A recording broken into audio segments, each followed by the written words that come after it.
Hey, everybody, welcome to Noir Bar, live from the Chase District in Noir City in the year of our Lord 1942. As we can all see, all of us can see, From our brand new Vitaray technology powered hyper accurate mantle clock, it is exactly precisely 11:30 p.m. Eastern on the dot, and I don't want to hear any grumbling. There are 4 lights. Look into the clock. Believe the truth. So come on in, sit down, grab a seat, put your drink orders in, get comfortable for a late night laid back time of banter, booze, broads, and bullets.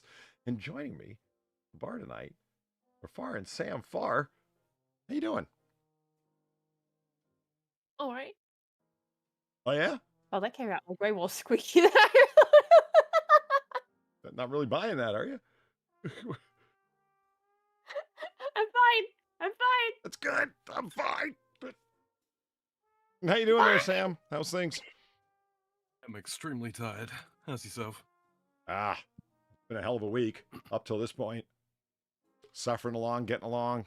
But, you know, I'm here and I'm alive. That's what counts. Very true, very true. Excuse me, I said to drink there. Wet the old whistle. Yeah, it's going to be that kind of week, man. I'm looking forward to a weekend of rest. Of course, there will be none because, you know, doesn't seem the fates just don't want me to get any rest lately. So I'm just going to suffer through it. I tried, man, did I have a fucking weird time trying to get some restful sleep last night. I'm like, it wasn't even, I'm going to turn in early. You know, my body told me I was going to turn in early, and I fell asleep early with my shoes still on. One of them nights. Oh, you had the old man nap, huh? Yeah. And, oh man, when I am like way the hell overslept, you know, I'm starting to think that there might be some truth to the rumors that if you eat, like if you fall asleep on a full stomach, look forward to some weird dreams. Think there's any truth to that? Yeah. In my experience, there definitely is. Turn up. I'm here for somebody. Yeah. Digestive tract and hormone releases linked to brain chemistry and blah, blah, blah, blah, blah. Yeah, absolutely. Absolutely, I would say. Anecdotally, there appears to be a lot of evidence for that. Yeah. And I had the weirdest dream that this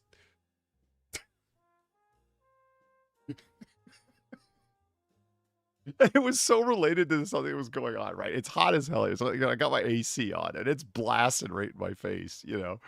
And I I had this dream that I was stuck outside in the winter cold and this shaggy dog was talking to me, explaining why like a fur coat is so valuable and why I did. It was odd. It was really odd.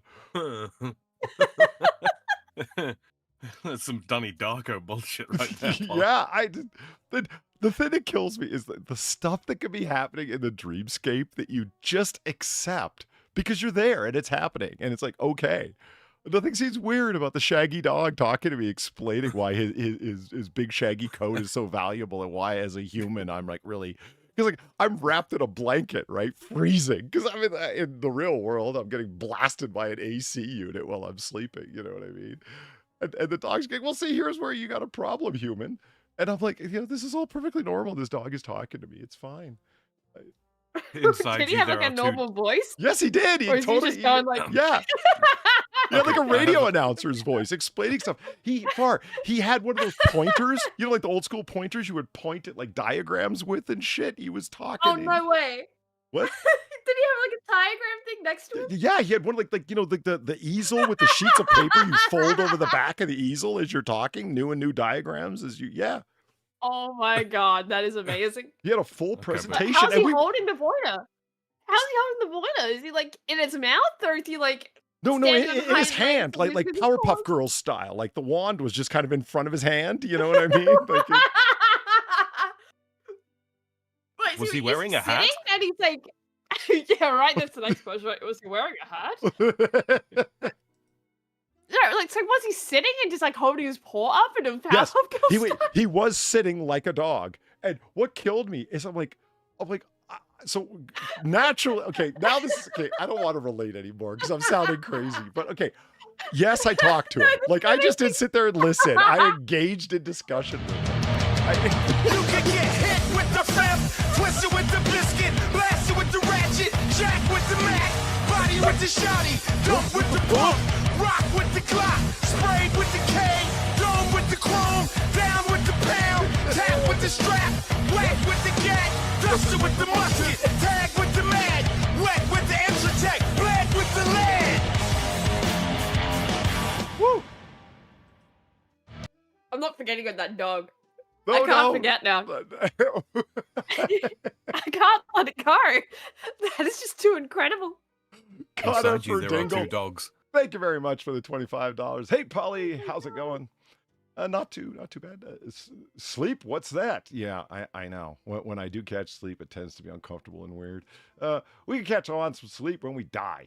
For now, I'm going to stay up to the wee hours of the morning painting these minis for Nova opening painting competition. The Nova opening? Nova Open painting competition. I don't know about that painting competition. That's cool. So that's what you're doing tonight? You're going to listen to Noir Bar and then, paint accordingly? Okay, well, I'm just going to... Nova Open. I'm looking at that in a second because Far wants to hear more about this dog. Yeah, I want to hear more about the dog. Come on, give me the dog. Yeah, Polly, what the dog doing? Well, so, like, Is he giving you a hamburger while he's at it? Yeah. Like, come on, what's going on with him? I asked him, what's up with that part? Because his hair was parted in the middle, like, on his forehead. In a bald spot? No. Just like, like how, like women or guys in previous decades would part their hair in the middle. His hair was like, oh my God. Because he was a big, he wasn't shaggy, like ungroomed. He was shaggy, like a shaggy dog. Yeah, like one. He called himself a Oh my God, he called himself a dog. No, because he describes himself. He goes like he goes. You have to take care of a coat like mine. I'm a shedding terrier. It was a shedding something, right? Like that. Oh my God. Yeah, I forget what the second word was. It was like a shedding schnozzle or whatever. Like the particular kind of dog. Those little dogs, like I think they're like they're bred for the purpose, but they look like little mops because they're all like hair. Yes. And yeah. What are they called? I don't actually know. What are they called? He looked like, but they're real small, those dogs, right? Like he like that's the way his coat was, but he was big. Like he was the size of like, a golden retriever. No, I've seen big ones of those. Have you? Okay. That's what he looked like. Like his hair looked immaculate. He looked like like a movie star, but a dog. Like it and his hair, like in the middle of his head was like parted and then like, and look, he had like the Mary Tyler Moore curls at the end going on, and I was like, so what's up with that? You don't mean an Afghan hound? Maybe. But I mean, I type in shaggy dog into DuckDuckGo image search, and it gives me the big dog that looks shaggy, and it's called a shaggy dog. So it might just be a shaggy dog. In group. Look up. No, I'm looking at a different one.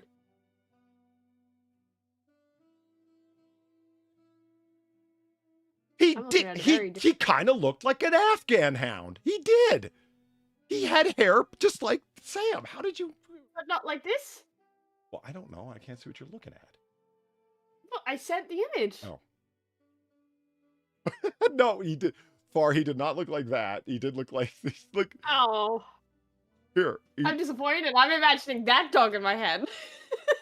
Okay, look. Here's the split part. Oh my God. There See, it is. Chat, this is what I'm talking about. He had hair like this. It was parted in the middle and it came down and it curled all up on the sides. Here, let me just share what I'm sharing with chat. That low-level telepathy kicking in again, Polly. Yeah, maybe that's it. I don't know. That's kind of creepy that you knew what I was talking. Like, I don't know if he was this kind of dog, but his hair was like this. Like it was parted in the like deliberately so. Like somebody had, and he had like a big nose, and he was like, "So you gotta have a beautiful coat like mine." And he was big like this too. And I said, "Well, what's up with that part? You didn't do that." Because like he was getting all on me, like I personally wasn't doing something right, and I'm like clearly someone has groomed you, sir. It's how you gonna come down on me? This feels like it needs to be turned into an animatic or something, but I don't have the time to do it. Just holy fuck, this is too good. This is too fucking good to let go. And not... Doesn't that dog just like doesn't he look like he'd be judging you for your fashion choices? Like this. He does! Absolutely. He does! Yeah. It looks like he'd speak with the voice of Steven Tyler. Yeah, like look at this. Like, look. Oh, this dog's just too pretty. I mean, come on. This thing is just. It looks like a Karen.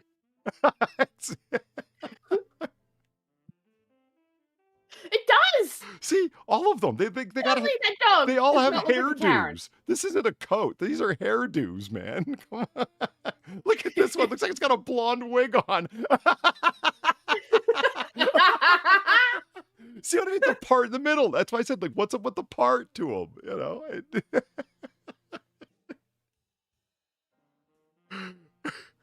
Yeah, these dogs really do look French. Like this is what like a Frenchman would do to their dog. I mean, my dad used to have one. Really? Oh my Yeah. god. I find it funny that they're called Afghan. Like, these dogs don't look like they're be good in Afghanistan. I think they're water dogs, predominantly. Did someone French? Oh my God! Someone Oh my god. that poor That dog. dog brilliant looks idea. miserable. That poor dog. That dog looks miserable. I know. What? This. What?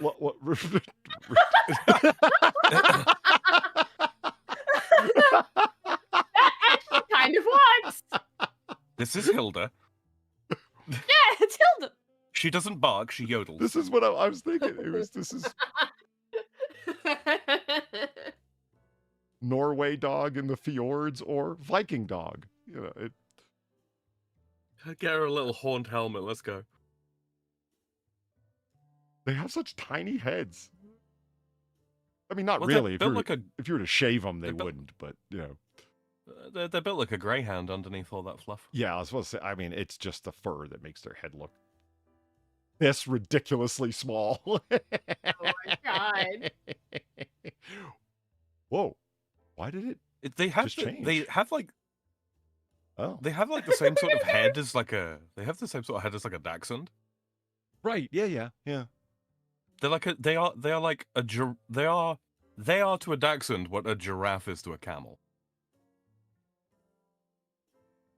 They are a giraffe to what? What? They are to a dachshund what a giraffe is to a camel. Gotcha. Yeah. This dog running here just looks like he's having so much fun in life.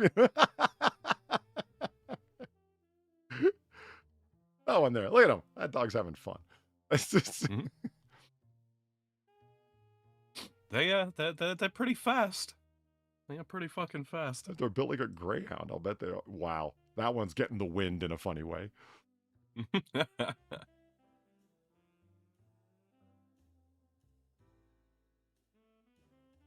He's giving you the tilt head. Why did you groom me like this? What's wrong with you? Why was I born? Look- Was I born to be fashionable? It's bad school picture dog. Oh my god. See, They now are very imagine this Hollywood. dog with this part, you know, talking shit to you with an easel and a pointer and giving you lessons and shit. And It's the actually middle of very winter. easy to imagine that, yeah. Yeah. oh man, wow, wow. That doesn't even look real, does it? I know it looks like 3D art, you know, or AI 3D art. It just wow. It's like Spectre Dog is like, you know, manifesting to come in and take you. Right? Dog's got a built-in cloak. That's a great picture. That's really cool. 25 wild Afghan hound ideas. What? Make them stand in the wind until something weird happens? Dude, could you imagine giving one of those dogs a fucking shampoo mohawk? just like all the way down at the back of its body. Yeah. Look like a fucking Spinosaurus. So yeah, that was my experience of trying to get some sleep. I dreamt of one of You these. got lectured. You got lectured by a dog. Yep. Your coat just isn't glistening enough. Mm-hmm. You don't have a luxurious, warm enough coat, and that's why you're freezing. That's your problem. And then I like told him off. It's like, well, come on, you're obviously taken care of. Look at that look at that sheen you got. What's up with that part, bro? So there's Polly in his dreamscape arguing with a well-manicured dog. I mean, this is Fucking... This dog's just like, you don't understand, man. I was groomed. I was groomed into this. And again, I feel the need to stress just how odd it seems once you've waken up. Why? You know, people, they'll say things like, oh, I realized I was dreaming. And then they'll talk about like flying or having great strength or something like that. It's never someone coming to the realization of like, wait a minute. Dogs can't talk. This is a dream. You know what I mean? Like, that's when I would want to have that realization, to do the lucid dreaming thing. They're like, wait a minute. You're a dog. You can't talk. Get away from here, Fido. You know, and then the dog has to like pay attention, go, do, and wander away, not being able to speak. You know, it.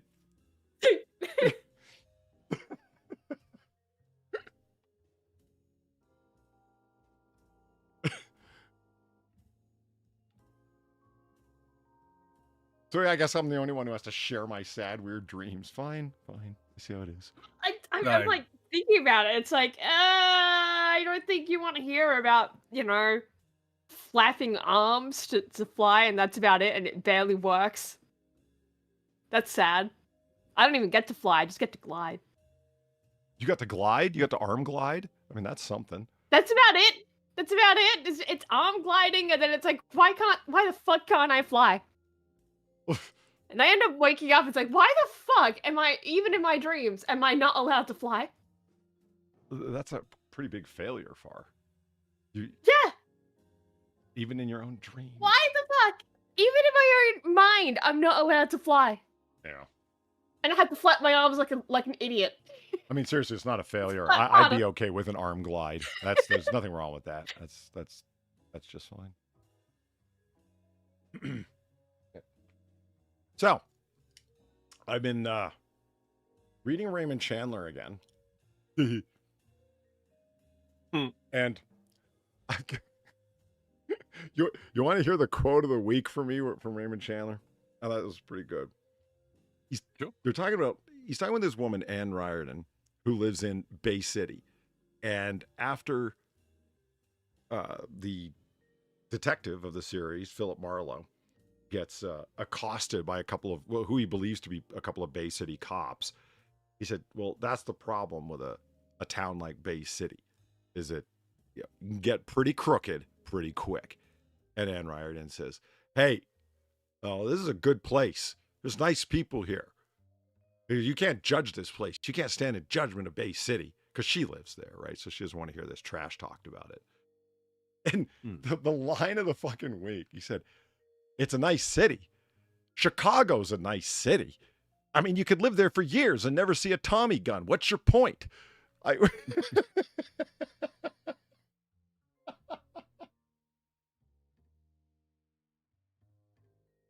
That killed me. I doubled over laughing. It ruined my reading experience. I lost my place on the page and everything. It was fucking fantastic. Completely took you out of it, huh? Yeah, you could live there for years and never see a Tommy gun. That doesn't exactly mean there isn't really, really horrible things that go on there. He actually he made a more solid argument to that. He goes, that's the problem with a place like, he goes, Los Angeles it's a big enough place that it can absorb a lot of corruption. That doesn't mean it's good. It just means you don't have enough money to turn the whole place corrupt. You know, you can just buy part of it. Unlike Bay City, where you could buy the whole thing lock, stock, and barrel if you wanted. And that's a thin allusion to a criminal who had done basically exactly that. But in reading this, I decided to do the noir quote of the week, You ready for the little excerpt here from Farewell, My Lovely by Raymond Chandler? Okay. Sam, I think you'll like this one particularly. Far, you'll like it because it has to do with frauds. Frauds! My Frauds! favorite! Yeah, right? Philip Marlowe has an encounter what with was that supposed to mean? he has an encounter with a Jules Ann Thor, a psychic consultant. Oh, God. Yeah. This is exactly one of those frauds that you think that he is, you know. Accepts a lot of money to do psychic work and help you with all kinds of things that he actually can't help you with, but he's willing to take your money. And he's very good at setting up the pageantry and the theatrics to make you think that, you know, he's got the milky white globe that glows in the center of the darkly lit room. He's got the Indian medium named Second Planting. Literally, his medium is named Second Planting. He's this big, ugly Indian guy. But when Philip Marlowe first comes across him and describes him, because he's like, I know his type, his description is just fucking classic. Here it is. He gets off this heated conversation with a cop, and he goes, I walked around the office to cool off a little. I bought myself a short drink. Looked at my watch again. I didn't notice what time it was. I sat down at my desk once more and looked at his business card. Jules Anthor, psychic consultant. Consultations by appointment only. Give him enough time and pay him enough money, and he'll cure anything from a jaded husband to a grasshopper plague. He would be an expert in frustrated love affairs, women who slept alone and didn't like it, wandering boys and girls who didn't write home. Sell the property now or hold it for another year. Will this part hurt me, or will it make my public make me seem more and more versatile to them? Men would sneak in on them too. Big strong guys that roared like lions around their offices and were all cold mush under their vests. But mostly it would be women. Fat women that panted thin, and thin women that burned. Old women that dreamed, and young women that thought that they might have electra complexes. Women of all sizes, shapes, and ages, but with one thing in common: money. No Thursdays at the county hospital for Mr. Jules Anthor. Cash on the line for him. Rich bitches who had been done for their milk bills, but they would pay him right now. A fakealoo artist, a hoopla spreader, and a lad who had his card rolled up inside the sticks of marijuana found on a dead man. That was Mr. Anthor, and I planned to talk to him. I had a few questions.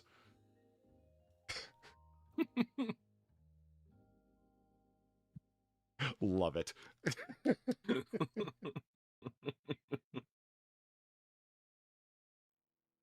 A good way of summing up a shyster, man. Holy shit. A fake loo artist, a hoopla spreader. A rich bitch. Yeah. Rich bitches. A mumbo jumbo scumbo, if you will. Yeah, and the particular kind of approach that they have might be different, but you know that the scam, the grift itself is no different now than it was in 1940 when this book came out. It's exactly the same kind of shtick. The life coach. They don't have any psychology training of any sort, any counseling ability whatsoever. So they sell themselves as a life coach. Hypnotherapy, that kind of thing. I have always been mystified that anybody takes a life coach aged under, like, 50. Seriously. You know what I mean? Yeah. Which, you know, not to say that, you know, simply being 50 years old gives you some measure of wisdom about life and how to live it. Not necessarily, but short of very specific training, which would mean, you know, psychology, or, you know, a relatively rich life experience of many decades, what the fuck are you going out with? Oh, you read some books, did you? Well, brother, my spare room smells of rich mahogany. I don't need you to read books for me. I'll read my own damn books. Yeah, I get the idea behind like the motivational part of it, like a personal motivational speaker, so to say. Like when they get You mean a support, a loving and supporting spouse? an albatross, what? A unicorn. Yeah. I just had a wow, holy shit, a loving and supportive spouse, and it's like, wait, but wouldn't they be waiting for you to do that for them? And since you're not doing it for each other, you end up, quote, growing apart and divorcing after 3 years? What? No. You see, Polly, in order for that to happen, I would have to be the problem, and I'm not. That reminded me of another Philip Marlowe line. Sam, get this. Him and a detective go and visit this woman, and the detective thinks that Philip Marlowe's involved in this thing. So it's like, you tag along and we'll see what you know and what you don't know. And he's like, all right. And Marlowe is the one plying this woman for information accordingly. And the detective is just staying there listening. And it's Marlowe's like pummeling her with so many questions that she says, you're a very rude young man. You hardly wait for me to get my words out before you're trampling on top of them. Your friend here, he knows how to keep his mouth shut. And Marlowe says, he's married. He's had practice.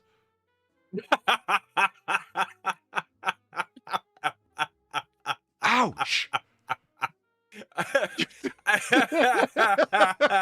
Oh, see, this is the thing. Right. I've said it to a good number of my friends, I'm not a patient man. And I've had a couple of them say, really? You seem to be able to put up with a lot of bullshit. And I was like, no. That's not patience.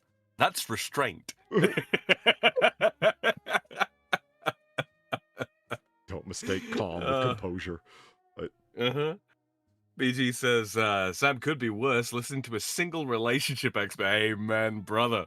Yeah. The same general thing comes out from me on not just like relationship experts, but one of those guys call himself the Sigma male pickup artist types you see on YouTube and shit and on Twitter. Oh God, yeah. Let me give advice. Yeah. Pickup artists in general.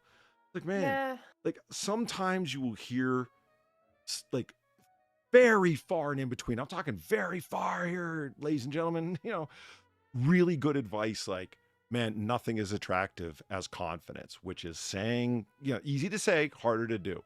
And no one can gift you confidence. So what you got to do is think about what you're, whatever, you got to make the most of what you got. You want to go out there, you got to look the best you can. No, it's not, and these things are good advice. You know what I mean? So, clean yourself up, look as good as you can. Okay. And if you're feeling ugly in a certain thing, it's going to show through.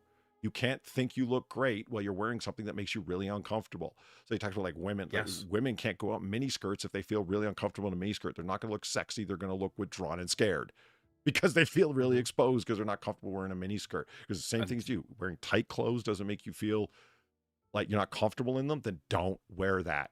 You're better off to wear something loose fitting and be comfortable because confidence sells, guys. So you know what I mean? It's like you got to learn how to be confident. If you're not confident in yourself, no one else is going to be attracted to you, etc. And it's like, this is all great advice. And that's about 1 in 100 or whatever the fuck of these dudes that I've ever heard. The rest of them is just women, hypergamy, they don't want to sell, blah, blah, blah. Like, it's all based on a bunch of fucking, like, I don't know, Sigma male incel thought. Like, it's all garbage. Don't listen to these fuckers. They're selling you their worldview, man. It's bullshit. Well, they're selling you what they want you to think is your world, is their worldview. Yeah. As well. Most of them do not practice what they fucking preach. It's like these, wannabe fucking incel ringleaders and all that kind of fucking thing. The moment any fucking, decent looking woman shows them an iota of attention in real life, they will fold like a fucking shitty lawn chair. Yeah. Yeah. I've seen it in action. That guy Mike from PA. Every time I think about a guy and being creepy around women, that dude like fucking touched the woman and like pulled back and then wiped his hand away. Like, oh man, that guy. What? Oh yeah, man. The dew point just drops by like 17 points. That guy walks in the room and snatches are drier than the Mojave, man. It's just unbelievable. That guy. Guy shrivels over. He's like dry freeze. It just. Oh, dude, he queers everybody's gender. Oh yeah. And that guy became, I was going to say famous, he became infamous because PewDiePie just happened to come across that video of him touching the woman and when I say touch her, what he did was try to get her attention. You know, when somebody might be turned 3/4 away from you, so you'll tap them on the shoulder or just touch their shoulder like, hey, we're going to go over here now. That's all that was happening was, hey, are we going to go over here now? And he was pointing at the building right off to her left. So he was just getting her attention, not so much to say, hi, me, but look where I'm pointing. Okay.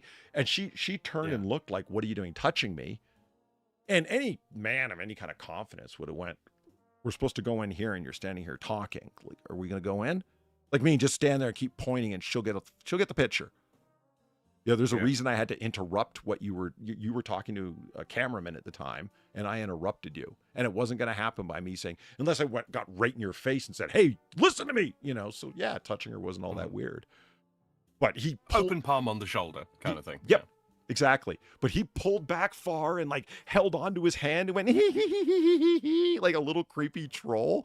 And yeah, that's fucking weird. Yeah, man. It's really fucking weird. You should see that guy now. He has grown his hair out to look as different as possible. He's grown all this facial hair and grown his hair all long, and now he's a Marxist revolutionary about how we need to get violent to get guns to fight Trump. And like, holy shit, dude, really? No one's gonna think this of you, man. You are legendarily the guy that PewDiePie found a random video of you carrying on like a sucker online and mocked you, and you will forever be that guy. There's no getting away from it. If someone as genial as fucking Felix is mocking you, you're probably fairly contemptible. Yeah. Yeah. He's not the easiest guy to, have you turn on him, if you know what I mean. He's just... Right. Mike from PA cringe. Oh yeah, that's right. He's the guy who got in the fight with the couch and lost.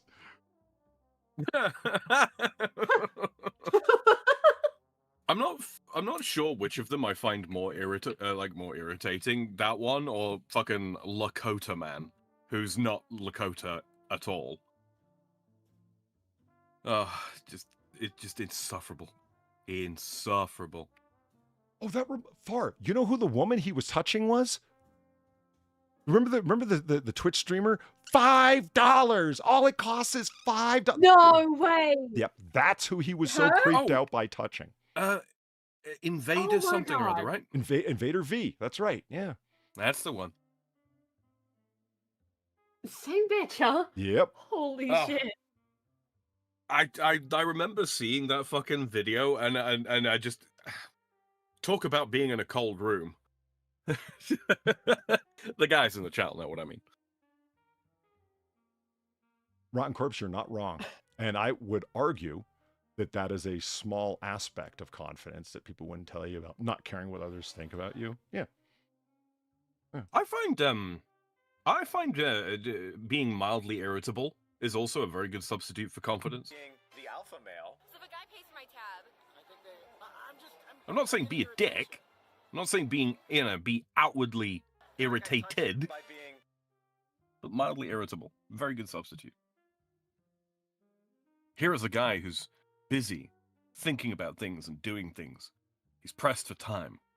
He doesn't have time to worry about what everybody thinks about him, you know? Yeah.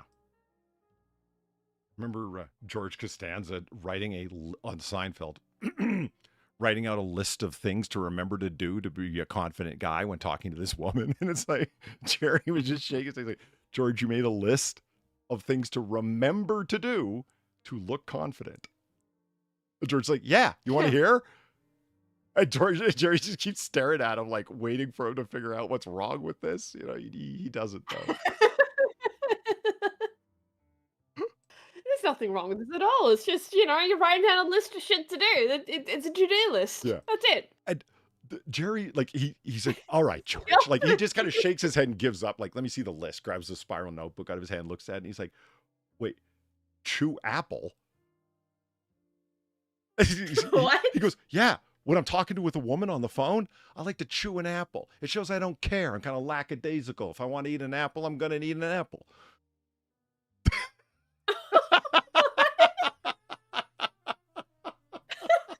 Oh, like fucking Pierre Polyev. When he was giving that like one Pierre fucking interview. Polyev, yeah, exactly, the Canadian politician there, or young James T. Kirk. He was eating an apple, sitting in the chair in JJ Universe Star Trek. Oh, speaking of, I discovered the other day something that women can do that men can't. Have children? No, I knew, Polly, I knew about that one. Come on. Menstruate? Oh my No, I God. think there's a couple of men out there who can piss blood. It's true. Claim dignity without personal accountability? No, women definitely can't do that. Oh, yeah. Eat an apple sexily. Oh, yeah. Yeah. Yeah, Right. yeah, okay, There yeah. is no but way- I mean, yeah, that goes for all sorts There of... is no way on the planet that any man can eat an apple in a sexy fashion. It can't be done. But I mean, is it just true of just apples? Like, I mean, wouldn't it be true of like bananas, melon, and all sorts of fruits and vegetables? No. Like, See, because a man can take a banana and draw out his, knife from the sheath and cut off like a slice and bite it off the blade or what have you, and that will be very appealing. to some Okay, women. yeah. Yeah, no, I get that could be done. That could be done. Yeah, you can't do that with an apple. It doesn't work. No, wait a minute. I could cut a piece off of an apple and look at a woman very You can knowingly cut- that, like, yeah, man, I'll do what I want with this fruit, and I'll do what I want with you too. Like, You can, but because it is a spherical fruit, right? It doesn't have the same easy motion. You gotta cut like a segment out of it. Oh, you got to get better with your Right. knife skills, brother. That's the problem. What are you gonna do? Like cut a round off the apple? No, you're it doesn't- it you're doesn't gonna work the cut same. a divot off of one side. You're gonna cut like a round slice off of one side. You're gonna flatten it. Yeah, it's not the same, man. It's not the same. Are you sure that it doesn't seem a little bit like you're cutting a phallic object is the thing for you? Oh my God. Well, that's the whole point. Because it's a phallic object, you have to cut it up if you're going to eat it in front of people. All right. I'm just saying, women can eat an apple sexily, and men can't. Where is that line from? The character says, "My mother told me that ladies eat bananas from the side."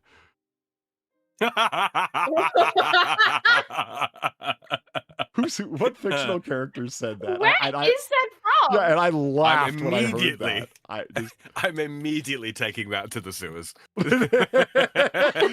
Right away, like, it made me laugh because I thought about somebody doing that as opposed to breaking a piece of the banana off, so you're not, phallically taking the whole. Deep throating a banana. Yeah. Yeah, so you're not doing that. Like you would break the piece of the banana off and eat it like that. Eat it from the side. Who would go through that? My mother told me. That's funny. like corn on the cob. Yeah, exactly. Just keep turning it I'm around. just imagining this banana, right? And it just has a chunk taken out the side of it because someone didn't want to deep throat the banana in front of other Oh people. God, I'm having flash. My ex-wife used to do that. We found the one she would- person that did it.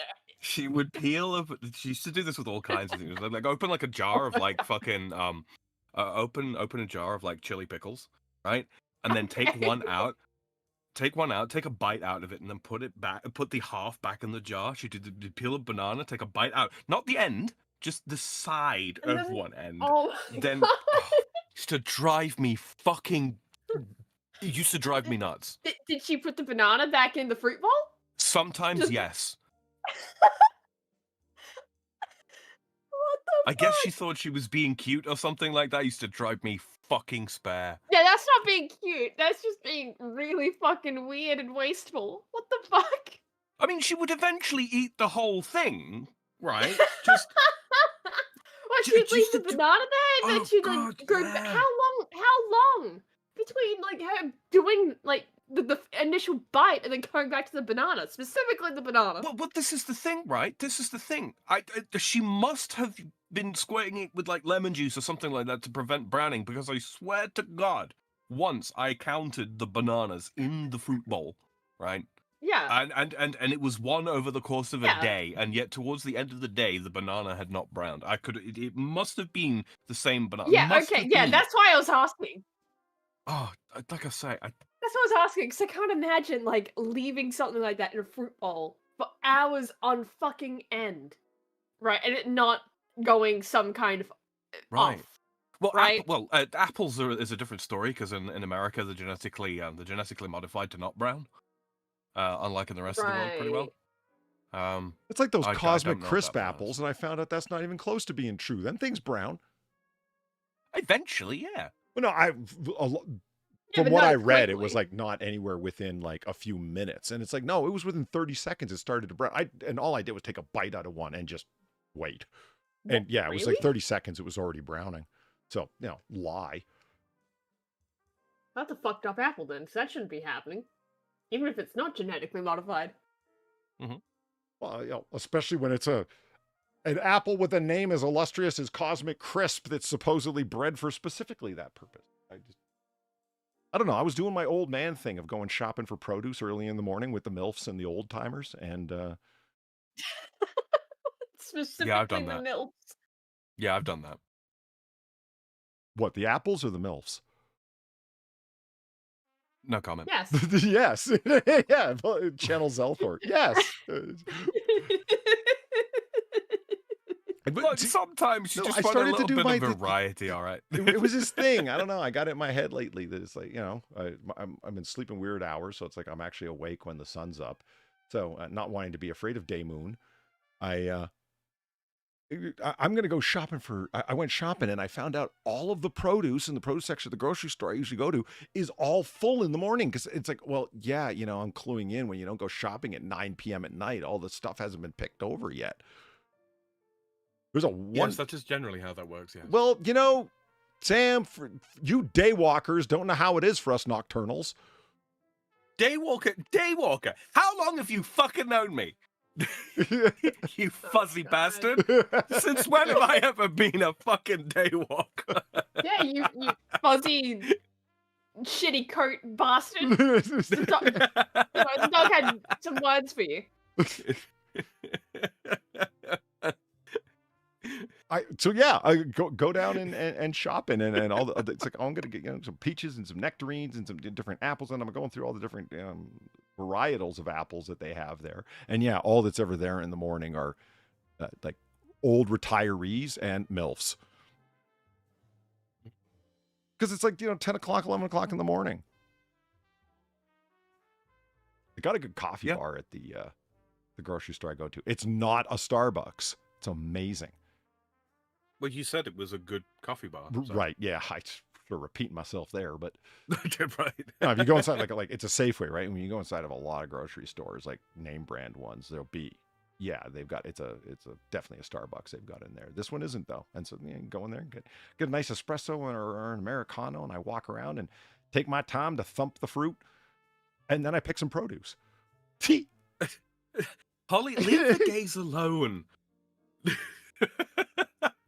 They're allowed to be out in public now. That's a pun for anyone who didn't catch it. So, is this what you meant by chili pickles? No, they're Or did you mean like the mushy spread? No, they're very, very, very short, stubby pickles. Oh.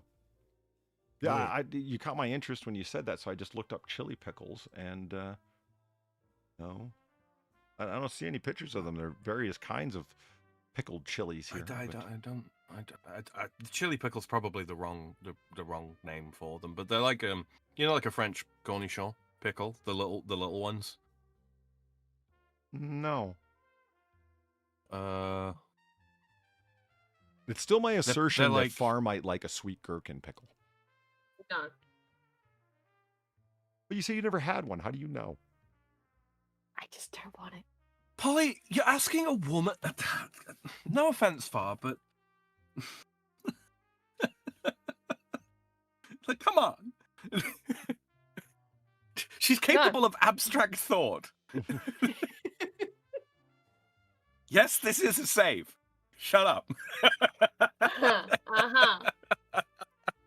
Onto the resume that goes. You notice how she never writes any of the good things I say on the fucking resume. How typical of a woman. Yeah, and that's added too.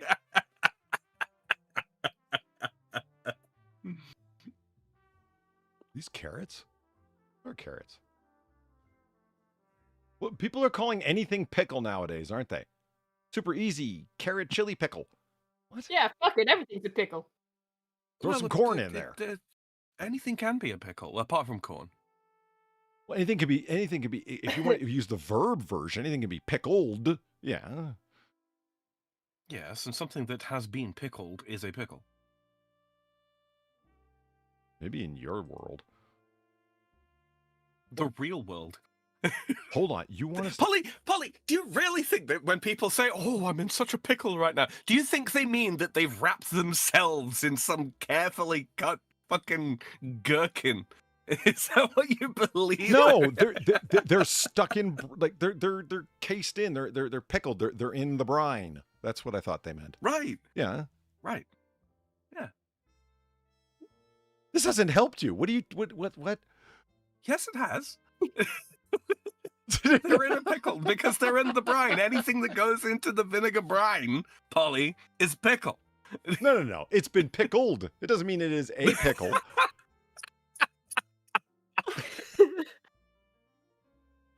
You need to understand the difference between nouns and verbs. They're not the same thing. Yes, Polly, they're both I words. don't want to fucking hear it from a fucking anglophone. All right, that there are differences between verbs and nouns. I don't want to fucking hear it. You might not want to hear it from me, but you needed to hear it from someone. Damn it! All right, hold on. I got far. Let's. I'm going for a walk. You mean you're going to walk? No, I'm going for a walk. But walk is a verb. No, because That's one can have their morning walk as they have their morning constitutional. Oh, great. Now constitutional? adjectives can be used as noun. We're in 1942, Far. All kinds of people call it a constitutional.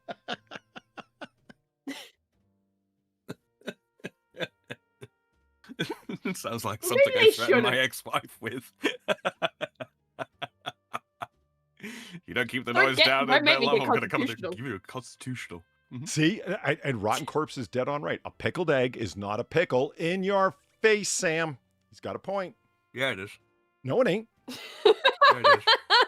It's a pickled egg. Verb, pickled egg. Well, actually, in that case, You could it's describe it as a adjective, pickled egg, really, but a pickled egg is, in fact... a pickled egg's a pickle. What? Yeah, it is. Absolutely, it is. Need that on a t-shirt with the avatar I chose for Sam. Barry, remember the avatar I chose for Sam?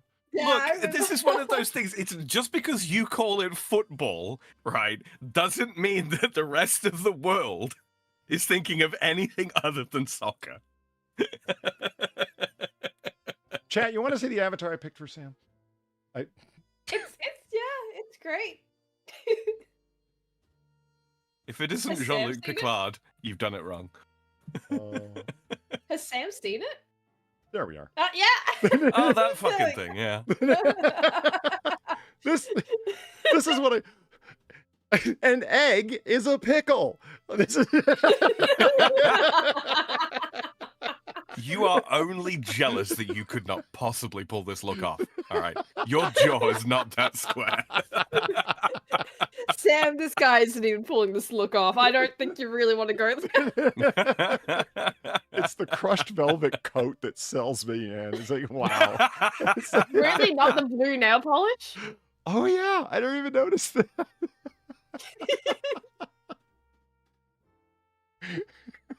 There's just so much going on There here. really is. It's the extra rouge on the cheeks. It's like, wow, with the deadpan white makeup, you went with the rouge on the cheeks still. With the purple that matches the eyeshadow that matches the coat. Holy shit, man. Which the nail polish actually match? It doesn't seem to match anything. It's just kind of there. Yeah, the nail polish is a bit extra.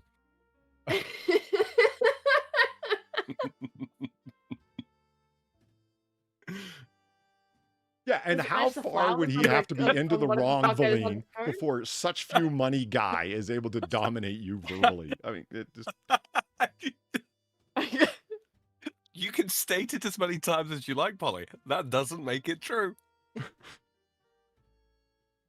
An egg is not a pickle, Sam. This is not a heavy debate, okay? I don't really need to Have reach you very got far any to- idea how wrong you have to be for Valine to back me up in an argument against you?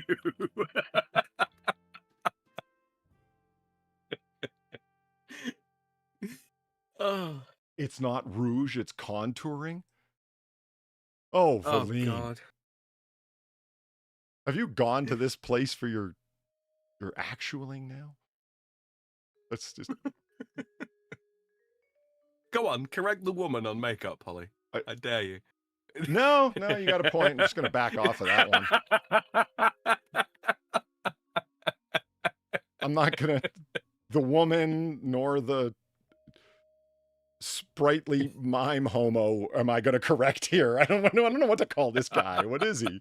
It's a caricature of sort of like pre-Napoleonic era, something like that. Yeah, my vibe was like Is there a not with that modern color? take on a macaroni figure from the past. Something like that, yeah. Like I mean, like a it macaron looks is like stage an makeup. English dandy's misinterpretation of what French high style looked like, you know? Yeah, yeah. Oof. Stay out of Milan, Englishman. Don't worry, there are very few Englishmen in Milan. There's very few Italians in Milan. So, we were talking about Mike from PA and that clip of him cringing out in front of the woman. Far. Oh God, Okay, it's still somehow more gay than that picture you just had on screen. Oh, absolutely it is. 100%. Totally agreed. Yeah, this is... I can win by being the alpha male. So if a guy pays for There my he is. cab, I think I'm getting your attention. I feel like I touched. Oh my god. Oh God. can I help you? Oh, I feel less heterosexual Oh just wow. having Yeah, watched yeah, that. he went. Like, he continually wipes his hand Yeah. off. In like Well, no, he was like rubbing her shoulder as well. Not just like, just sort of like a pat or a tap or something like that. It's a Yeah. side to side motion. It's like Destiny's jaw. yeah, he did. Yeah, you're right. I'm getting your attention. I- I feel like I touched. Ugh. Oh Vampires God. in holy water. Can See? I help you? I think they want to go in. A vampire touching holy water, huh? Should I close it? And that's the $5 Wow. girl. That's her. Wow. Is that really? You felt intimidated by her? Ladies, I'm sorry if I did damage to your ovaries. It wasn't intentional. It's Mike from PA's fault. Never mind banning pornography from the internet, UK government. Can we all agree that this should be restricted from the eyes of minors? The thing that This man specifically? the thing that kills me is, like I said, like I said, that this is the guy Far that has grown his hair long, like it's well past his shoulders, and he's now revolutionary. We all need to fight Trump till bloody death in the street. He yells and he screams and he doxes people and he swears every third word. This guy, do you think he's leaning hard enough into the red-blooded male shit to try and evade this shit? Like, fuck. Come on, man. I don't know what why would you even go by the same name? But I guess it wouldn't matter if once people figured out who you were. Is there a way to come back from this, a redemption arc possible? I don't know. I don't think so. You're sort of revealing don't think essential so. nature here, because it's not like he's a teenager at this time. This is a grown man doing this. You know what I mean? Well, you see, you say that. I mean, physically he's not a teenager, but his mind is exceptionally juvenile. Yeah. Still is. This is a man who has not known the touch of a woman, to put it mildly. Well, I mean, he has, and it repulses him, so... Yeah. Yeah, he had to wipe his hand off. Just, it was like a vampire touching holy water, as he put it. I mean, with that woman in particular, I would have a degree of sympathy if he hadn't responded in such a... I'm not being funny. I'm not exactly big on physical contact with people who I don't know very well as an artist, but good God, I feel normal watching that exchange. Oh, yeah. Yeah, you know what? We're talking about pickup artists and shit. You and Mike from PA should be like a kind of aversion or reversion therapy for people that feel a lack of confidence or, you know, it's like, here, watch this. You're not this guy. Feel okay. You know what I mean? Yeah, you got nothing to worry about. Right. You ain't this. You're starting so many steps ahead of this guy. Imagine the effort this man's going to have to put forth to not, let's watch him now. Yelling and screaming like a fucking maniac. That ain't the way, bro. He's behaving like this way around a woman who is basically paid for sexual interaction. Imagine what he's like with a real woman. Yeah. Like, Jesus Christ. Again, I would have a degree of sympathy for his sort of... Like, Let me think. Okay, so let's say, right, it was denims stood outside of some fucking convention or some bullshit like that. Right. And, there's someone trying to get past her, and I don't realize it's her. I put my hand on her shoulder to sort of, grab her attention to tell her there's someone trying to get past. She turns to face me. I see who it is. Would I recoil? Probably. But not like this. the recoil the most recoil I can, if somebody turned and looked at you suddenly, like, what are you touching me for? Yeah, you pull your hand away like, whoa, like nothing, lady. What are you doing? Like, like what's the problem, if you know what I mean? Like, yeah, you would pull your hands away because, like, I'm not trying to grab a hold of you or manhandle you or something. So because of I guess she gave him too sharp of a turn and a look, and that's why he reacted that way because it's a woman, really. But yes. I love that the name of this video is Mike from PA, the Alpha. Yeah, he's just the Alpha. What an alpha move to wipe your hand after you touch a woman. Yeah. And it's like This is such an alpha move. This is like, this video's from like years and years ago, but like, I mean, this video itself, the one we're looking at right now, is only from 3 years ago. But yet over here from 3 months ago, idiot influencers Mike from PA. It's like, is he okay? No, No. he's not The answer okay. is no. Do someone in the audience. Mike! Yeah. Let's take a look at this. They're showing the same clip. He'll never get away from it. And here he is live streaming. Can't. He shows all of these and you know who his biggest enemy is, Mike from PA? Asmongold. Himself. Oh, really? Ah, he wishes. Not like Asmongold like is aware of his existence, but like it's not a Oh my god. what do you call a one-sided enemy ship? What do you call a one-sided like the Coach Red Pill moment? Yeah, like this Mike from PA is his stalker, is the best way to put it. Yeah. You can't be enemies if you don't know who the other guy is. How can you be, mortally opposed to each other when one guy's barely aware of your existence? This guy is going to get found breaking into Hassan Piker's house just so that he can wear his cologne in the hopes that Asmongold will pay attention to him. Yeah. And Asmongold is like he's all after Asmongold, like, we need to send the clip of the roach thing to him over and over again. This guy's got such bad opinions because, Asmongold is supposedly like a far right winger that needs to be taken down, et cetera, et cetera. And it's like, that's not who he is at all, man. He's milquetoast center right. Speaking of which, there's denims. Oh, God. Oh, never mind recoiling from touching her. I'm recoiling just looking at the bitch. I mean, woman. Well, talk about somebody who's created their own problems. Like, wow. There he is now, Asmongold, or Mike from PA. See, with the beard and the really long hair. and Yeah, he's- I see it. Yeah, Yeah. Mr. It's helped his appearance somewhat. He doesn't look like a puffy fucking bank manager anymore. Hearing Polly talk about the Roach King is surreal. Is it really? Look, it's one of those things, right?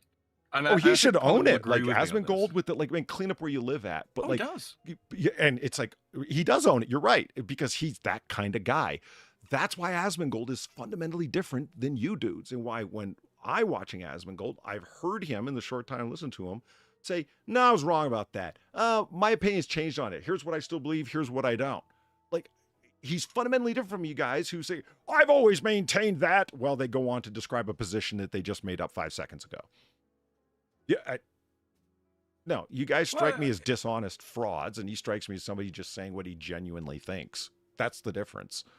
I mean, there's some things that he's clearly, speaking past what he believes on and all that kind of thing. But then there are other moments like when he bans people from chat for quote being rude.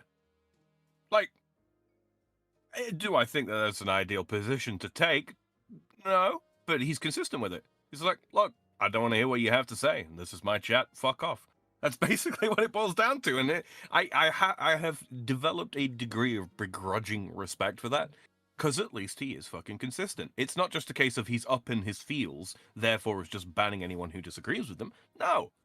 He thinks you're being an ass and doesn't want you around. And he can do it, so fuck you. Yeah. There are no real rules to moderation. Enjoy your ban. And he's also good at going after people that are deliberately trying Fed speak in his chat. You know what I mean? Yeah. And it comes up a lot, unfortunately. Because, Yeah. Twitch, hey. Remember the 12% spawn rate joke? Yeah, that...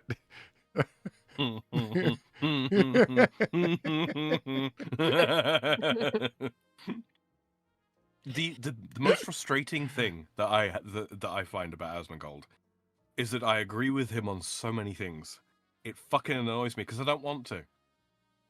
You know what? I can say I don't. When people when somebody was calling him like a right winger or something, it was a clip that somebody showed of a clip of Asmongold saying, "Oh, you call me a right winger." It's like, oh, here's the things that he starts rattling off these things he believes in. They're around half of them, I would say, no, that's left enough to spread into socialism, not political socialism, but in terms of policy level. Yeah, that's socialism, bro. I don't agree with that. But they're all things that are within the realms of a democratic society that we can debate intelligently, because you're saying, I think that this policy is a good idea. I think that this kind of social safety net's a good idea. And it gets rather technical and public policy oriented. Okay. But I mean, there's all room for discussion there, but there's all kinds of shit that I disagree with the guy on, apparently, after he laid out this litany of things that he would accept. And he was making the point, does this sound very right to you? And so outside of my particular take on it, no, if you actually believe those things, I would not call you right at all. But yet he's a far right winger, but we're talking, we're talking fucking Hassan, like ultimate champagne socialist. Like everything's too fucking right for him, Oh yeah. Well, I mean, the reason why Asmongold is such an obvious, right-wing fascist Nazi, white supremacist, etc., etc., etc., is because Hassan still cannot get over the fact that despite the millions that have been poured into pushing him up to the top spot on Twitch and cultivating his his personal fucking fan base and all that kind of thing, he's the number 2 streamer on Twitch. And he can't I stand didn't find that a believable narrative, but now I kind of accept it for want of a better one, because what's your fucking problem with this guy? It's not like he's like, what you, Hassan, your problem with this guy, Asmongold, what did he do to you? Did he call you out? Did he do an expose on you? Nothing of the kind. I think you're right. I think the people who say that are absolutely right. He just hates him because he's beating him in numbers. And Hassan views Twitch as his personal fucking brand. It's my domain. And dude, you're a tiny peener little loser, aren't you? Like, really, underneath it all. Not just that, but Asmongold isn't a fucking industry plant. Yeah. Asmongold is grassroots and up, quite literally. I mean, can you present Hassan as any more of a champagne socialist than putting him next to somebody who really did work their way up from the bottom. You know what I mean? Like, don't get me wrong. I mean, he's not like the epitome of working class. I wouldn't say Asmongold, but certainly a lot his more father working ain't a class than his billionaire. son. Right? Exactly. His father ain't a Exactly. billionaire. He's not a fucking nepo baby, and his fucking rich, idiotic uncle who already had a firm stance in the fucking very industry that he wanted to get bigger and better in didn't plant him there. I mean, none of those things are true of Asmongold. So, yeah, that guy's fucking salt of the earth by comparison. You know, come on. He's a fucking WoW nerd that got good at spreadsheeting and learned and figured out that you can apply spreadsheeting to a lot of other things, including public opinion. Yeah, I think I'd be pretty annoyed actually. Vicente? Yeah, Vicente. Is it 100% weird to agree with someone? Yeah, it is. Yeah, it is. It's On every point? Yeah. Yeah, it's become a strange thing to say. Like, remember when it was like current year became a justification? I think that's an old idea, but just to point out something that's become common knowledge, thankfully, where just citing the year is not a justification for anything. That doesn't even make sense. Sort of a non sequitur overall. Why did you do this thing? Because it's 2025. That's not an answer unless it was, why did you change the calendar from 2024? That's what the only thing it makes sense for. Oh, it's a progressivist non-answer is what it is. Sure it is. Yeah. I mean, And I don't mean progressive as in just somebody that is, progressive in terms of policy. I mean, they are progressivist for progressivism's sake. yeah. I mean, Which absolutely is it's something to got be certain avoided. ideas built into it, like to avoid like the depth of the politics of it, because we don't do politics here. But the notion that you have to say so and so. Now, I don't agree with everything they say. Who thought you did? But I get why people say it. I say it because welcome to the internet, where if you say that guy's cool, that means you agree with 100% of everything he's always said at all times and always will say. Like anything he says in the future, you now become partially responsible for. And it's like, why is that? It would be weird if everyone agreed with each other all the time. It's a ridiculous idea. Yeah. Although, agreeing with absolutely everything all the time is, something else that we see in progressivist circles, isn't it? I agree with the party line. Yeah, here are the things that I agree with. Why? Because they've been presented to me as a platform. That is a very odd way to approach life, man. Very odd. Yeah. Huh. That's just sad, Polly. I don't like that article title at all. The dog? This is increasingly given anti-anxiety drugs for behavioral issues. Jesus Christ. They're dogs!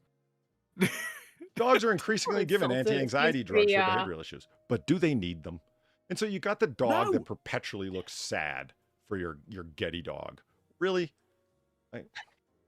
I'm more just offended that it sounds like from this alone that it might be shit, that's loud. Did you have it turned Now up a you little? know how it feels. No, I had Yeah. your volume on as well, so I had it in like stereo going on. My heart bleeds for you, Far. Yeah. I'm just marinating in gloat soup here. Hold on. Seriously, why does it sound like it's easier for a dog to get just this kind of medication than a human in Australia? Why? That doesn't seem fair. Why Because could the dog get anti-anxiety medication before a human? I just think overall that if fucking dogs dogs- build a dependency, they're not likely to break in your house and steal your china to sell it for drug money. I just think that we need to start giving a lot of young single women anxiety and aggression medication. Not anti-anxiety and anti-aggression medication. The opposite. All right? The opposite you want women breaking into your house? we have tried dosing up boys on Ritalin and methamphetamines and all kinds of things for ADHD and disruptive behavior. I think we and it's clearly not worked. All right, society is going down the shitter. let's take the logical opposite approach. Let's make women more anxious and aggressive. You think about what you said. You want women more anxious. Yes. More They should- aggressive is one thing. I don't want women more on the edge of hysteria. Sorry, ladies, but I just don't. Okay, No, I do. They should learn to swim in the ocean of hysteria and become comfortable with it, Polly. Lack of exposure, Oh my right? Lack God. of exposure is what is responsible for our societal degeneration. You think about typical male behaviors with the notion of psycho ex-boyfriend. Okay, now typical male or female behaviors and emotions with psycho ex-girlfriend. Which one would you rather see amplified with drugs? If they had to deal with our existential dread, Polly, they would short circuit and cease to be a problem. Well, you're not going to give me They disagree on can't handle that the point. I mean, yeah. Now, I know you don't agree with 100% of everything I say, Polly. Yeah, right? I'm just saying, social experiment. Why not? Do it for the science. Well, I mean, this point's been made for a long time. I don't think it ever really, sunk in for anybody. But why would it? Because they're not living each other's lives. But I mean, is it so hard to believe that if women had to live men's lives, they'd realize the cast out to sea to swim on your own without any help? And it's like, I don't have any help. I had to do this, that, and the third. And it's like, you have no idea. You don't really. It's different, and and it's different in it. It shows most apparently in its extremes. That's why people point at the statistical extremes, like the vast majority of homeless people being male. That's not an accident. Mm-hmm. It gets cruel in the way that it's described. And I mean, cruel to women who work and stuff like that, where it's like women are living life on easy mode. No, that's too harsh. But there's a fragment of truth to it. If women knew what it was like to live sort of like with the full weight of accountability on your ass and not being a pretty boy or a Nepo baby, not being a Son Piker, being a regular guy, yeah, you would know what the weight of that feels like. But with that said, if you knew what the weight of being not taken seriously and not being able to hold responsibility fully, to have the weight of what it was like to be a woman, to be constantly taken as ridiculous and to be infantilized over and over again, like women are, that would be vicious. I think it's like if you could walk a mile in each other's shoes, both would. You know what? I think we've just let's let this whole thing go and live our lives because we've both got enough fucking problems to fill our fucking plates. Has always been my take. You see, Polly, when I'm not caught up in my own thinking about it, which is obviously a male-oriented thinking about it, it's kind of like, you know what? I wish we really could walk shoes for a while because everyone would just drop this entire conversation. Is my call. The thing that strikes out to me as sort of being the if I had to live for a woman as say a month, right? Call it a month because I don't think a day is enough. No, you'd have to do the 6 months a girl thing. Something like that. I think one of the things that I was making a Dylan Delahaney joke there. What's her name? Mulvaney. Yeah. Mulvaney. I think the thing that would get to me the most, that would have me most pissed off all the time, is the whether it's a like an actually realistic concern or not, the constantly having to look at members of the opposite sex and make a conscious or subconscious calculation as to whether or not they are likely to be a sexual predator. That would get to me. Yeah. Yeah. I've had enough of an experience with that kind of thing as a man to know that it would be even worse for me as a woman. It would. Yeah. So, Alan, thank you very much for the $5. Who simply says, Polly. Alan. I remember being grabbed up by the overly aggressive gay guy in the club. Well, it wasn't a club; it was just a bar, and it was what? Yeah, and you say to the guy like, now I'm 6'2", 200 pounds, and when I say to the guy who's like my size, like we're like eye to eye, and it was, and I said, yo, man, keep your hands to yourself. Whatever. He goes, ha ha ha, it's fine, because he was drunk, right? And he's like, it's whatever, man, and just grabs me again, and that's I grabbed him, up. like shoulders, Bodily. like seized him up, draped him up against like the bar. And one of my friends grabbed me and said, "Whoa!" And everybody broke it up. And it's like no one had even thrown a punch, and people already like broke it up. And it was, I don't know. What do you do?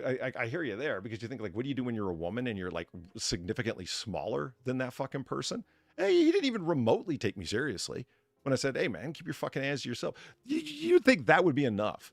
And like, this isn't some like tiny little woman going, "Oh, if you could not touch me, that'd be nice." Like, this is like some like, you know, a deep voiced dude saying this to you. That didn't slow him down. Yeah. Yeah, that's I think that's the foremost thing that would get to me. I Guess who got arrested for something related to that shit 2 years later? I found out. Huh. Same guy? Yeah. Oh yeah. At the same time, And it was, time, it's and like, I then didn't even, this- it's like, wait, this guy, the guy who blew a blunt, I described him. It's like the guy, yeah. And I said, the guy who got the scar on his face because somebody, you know, boot stomped him later on for something else. And it was, you know, Ooh. yeah. And he ended up having like this big scar down the side of his face because he literally got like stomped on, and the guy had big boots on when he did it. And nobody felt bad for him. Nobody went after the guy who did it because he had it coming. Long story. I'm like, that guy, yeah, that's the guy who grabbed me up that night. And it was like, that was him. And I'm like, yeah, that was him. And it's like, well, fuck, I guess you don't feel too bad for him. I'm like, no, I really don't. I Did mean, I ever tell you about the girl that in so if you spend enough time in a big the city, girl I'm that just saying, if you that spend enough kicked time in the a guy in the big balls city, and you haven't had been to get hit on by a microsurgery? drunk gay guy who's overly aggressive. You haven't lived in a big city long enough, is my point. It's gonna happen to you No. eventually. It's happened to me repeatedly. Sure. Sorry, Far, you were saying. It reminds me of when I was going to take the lab tech stuff, right? There was a guy there whose daughter, right? And he told the story joyfully, and I'm still years later going, holy fuck, dude. You told this story and you're like, yeah, that's my daughter. She was in Northbridge, right? Which is very infamous in Perth for stabbings specifically. Like, there's a lot of nightlife that goes on there, but just stabbings, right? Sorry, And the she way was the way you walking said that around. made me laugh. There were some stabbings going on there. You know, there's a lot of nightlife. You know, stabbings. Yeah, stabbings, nightlife, they kind of go hand in hand. But anyway, so she's walking around. I guess she's doing nightclub stuff or something like that, like going to nightclub with friends. I don't really remember the context specifically, but what I do remember is that she dressed like a goth. And of course, when you're dressing like a goth, you have big pointy shoes, right? And there was a guy that apparently got a little bit too, you know, aggressive. Right. Pansy, if you will, Yeah. right? And she kicked him in the balls with her big spiky boots, and that's how I Oof. found out you can in fact have microsurgery on your dick if something like that happens. Because the What- guy required microsurgery, apparently. What- It was that bad. What I bet he did need microsurgery. what is microsurgery? I Um, don't really know. It's just fixing Operations it on up. things that are very small, Polly. Damn Yeah, it, Sam. that was the first time I ever heard the term microsurgery. And it was related to a woman kicking a man in the balls with very pointy shoes. Good. Don't fuck with goths. That's the moral of the story. Don't fuck with goths. Especially the ones with the big pointy shoes. No, I would very, very. If I didn't start out that way, I would very, very quickly become a "don't fucking touch me" kind of girl. If I was a woman for 6 months, I absolutely would. Like I say, I'm not a big fan of physical contact with people I don't know, as is, and I'm a big guy. I think I'm just kind of lucky that I look so young, so people just don't really come near me. I mean, yeah, I suppose that is an upshot of our Like, current. sort Because of like society, I've never isn't it? really had too many of these problems personally, right? Like, yeah, like some creepy things, sure, but like not to this extent of like being able to go, yeah, then the guy did this and I told him to fuck off. Like, nah, nothing like that. Because I just look too young that I guess people just don't want to deal with, anything potentially dodgy. Right? Yeah, I've, yeah. I've I mean, never look, understood the idea of getting handsy at all, because if you've I ever, don't understand it either. no, like, and I mean for Honestly. anybody, like at any point, especially if somebody tells you like once, like that should be enough. And I'm like, I don't know. Like I feel like I'm talking at the wind where something that's like, oh wow, Polly with the original opinion. Yeah, I get it, but it's like people still insist on doing it. I get the feeling that it's like 15% ruining it for the rest of us. Maybe I don't know. Like, if you've ever been by a campus bar, and I've been to a whole fucking bunch, they're set up to drink all the fucking time throughout the day, every day of the week. Like it's, Tipsy Tuesday, Wasted Wednesday, Thirsty Thursday. Like every single night of the week is a different theme that's get fucking loaded. Okay, and you go there, and yeah, guess what? You get girls loaded. They're as handsy as guys, and of course they are. It's like, hey, do you want to dance? And it's like, I don't really dance. It's not my thing, And they'll just grab you. They'll just grab your crotch because they're just like that. And it's like if you want to feel what it's like to be a woman, go to a campus bar on any night of the week, and you'll see what it's like because girls are at college and they're feeling like getting handsy, so they do, and they're liquored enough to have their the frontal lobes of their brain reduced in their fucking excising power to reduce their inhibitions. Their inhibitions are shut the fuck off. So here they go. You know what the along that vein, like, and talking about like the being told once should be enough. So this is a college town, at a bar, very much like the one you just described. Yes, that kind of thing's happened. I've had my ass grabbed 3 times that night, so it's a good time. Yeah, that's... yeah. Yeah, I got a chick there. I won't name any names for any reason. I knew her before. I've known her since, in all senses of the word. But yeah, she was drunk, and yeah, she wanted to dance and so on and so forth. And she'd been like physically, hands-wise, and all that kind of thing, all over me for the night. And she hit that point of drunk where she's kind of become melancholy now. She's beyond the point of drunk. She's approaching blackout. She really needs to go home. And so yeah, I walked over to her, and bear in mind she's had her hands literally all over me, everywhere, the entire evening. Walked over, put my hand on her shoulder, almost reassuringly, because she's got her head on one hand, right, and she shrugs me off and says, "You're being too handsy." Dude, the fucking wave of just sick feeling that washed over me in that moment. I'm like, it wasn't even a case of like, oh God, I hope nobody else saw that. It's a case of, okay, so she's heard my voice and she knows it's me, and her gut reaction to me putting my hand on her is that. That's a really fucking ugly feeling. And I don't know how anybody could. I guess the people that get handsy just don't have that sensation when they're told no. That must be what it is. Because I think that would be it. It's a kind of it's a particular kind of psychology where it just doesn't bother you. It doesn't register. It must be, because in that very moment, despite the fact that I know myself quite well. And I know that I had no particular intention in that direction at all. I still felt like I was a predator in that moment, if that makes sense. Yeah. It was a deeply, deeply unpleasant thing.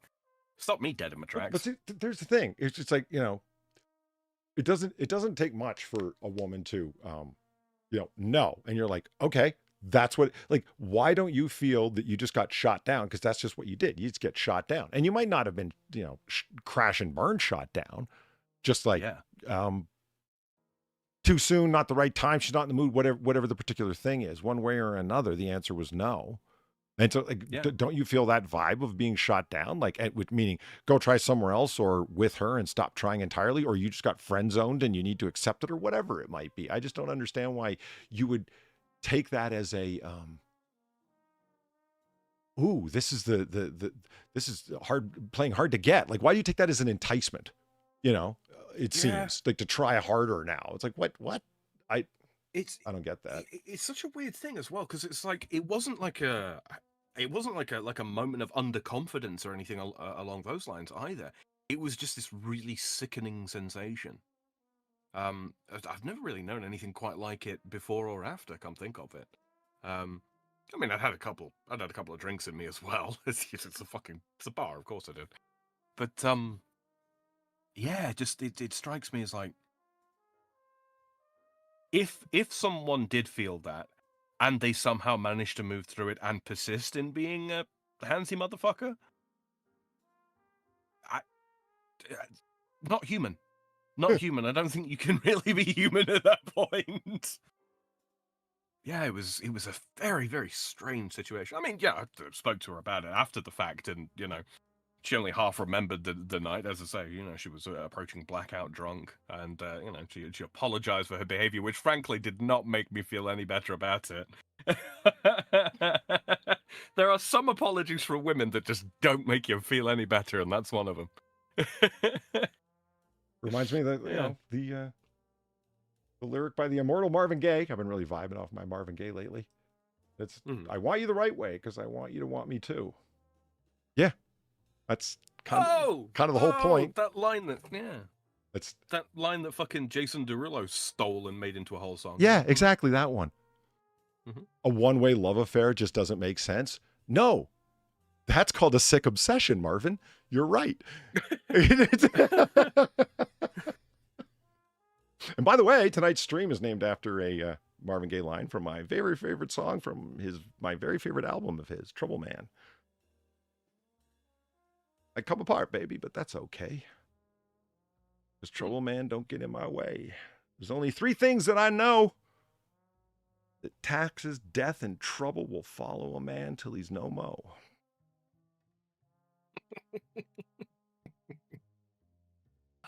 That could easily be a line from like early 90s gangster rap. Where do you think early 90s gangster rap got their fucking vibe from, brother? Listening to a lot of fucking Marvin Gaye. I mean, like, Jesus 70s Christ. soul and funk in general. Yep, that's exactly where. Go listen to early James Brown and listen to all the fucking shtick that he talks and. And then, you want to know where the urban gangster culture got all of their fucking lingo from. Go listen to fucking 30s and 40s white gangster culture and listen to it. Guys carrying a gat, dames, broads, like the whole thing. The whole thing from top to bottom. And that's okay, because it's not cultural appropriation. It's cultural sharing. Quit being such a gatekeeper. Now, back to dogs that are depressed. Remember? Woof. Yeah. Does he have a glistening coat? Is he going to start lecturing you? I don't know, but I got a word for him with his fucking immaculate coat, his part done just so. 2.5-year-old rescue dog Mabel is sweet and happy when her owner, veterinarian Amy Lee, is at home. But when Dr. Lee is gone, Mabel can be a whole different animal. I've got a friend who claims that her dog has separation issues. That when she leaves, her dog suffers anxiety. Yeah, it's not untrue. Dogs can experience some sort of strange separation anxiety. Especially if they're a rescue dog. Like, God knows what happened to them before. How long they were left alone? Yeah, pretty much. Do you know what? It's kind of funny. That dog does look like it listens to Evanescence. Wake me up inside. It's just... Is Evanescence the ultimate emo theme song track? Oh, not even close. No, what is? Not even close. Oh, it's like Black Veil Brides. What's the classic reference one? Not shit. Evanescence songs, you mean? No, when you said no, it's not even close. You said Black Veil Brides, and I'm trying to think like. Oh, Feline, it's whatever the goth kid was listening to. We said the only way to dance is in your bedroom at 3 o'clock in the morning while smoking a cigarette, turning side to side every 30 seconds, taking a drag. Oh, that's got to be Bullet for My Valentine. And it's like while listening to, and that's the music he named. That's it. That's the band that he's talking about. And they've been around forever, like decades anyway. Fuck, this is driving me nuts. I can think of the genre and I can think of the reference points, but just the name of the band just isn't coming to mind. The Cure. The Cure. Yeah, The Cure. Thank you, Ron Corps. Yeah. Even if that wasn't the reference from South Park, that's what I was thinking of as the ultimate, like, sort of goth play track.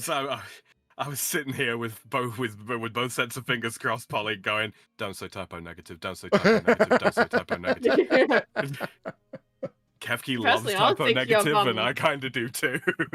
No, personally, I was thinking of like, is it gonna say My Chemical Romance? I feel like that's more emo than. That's more punk, really.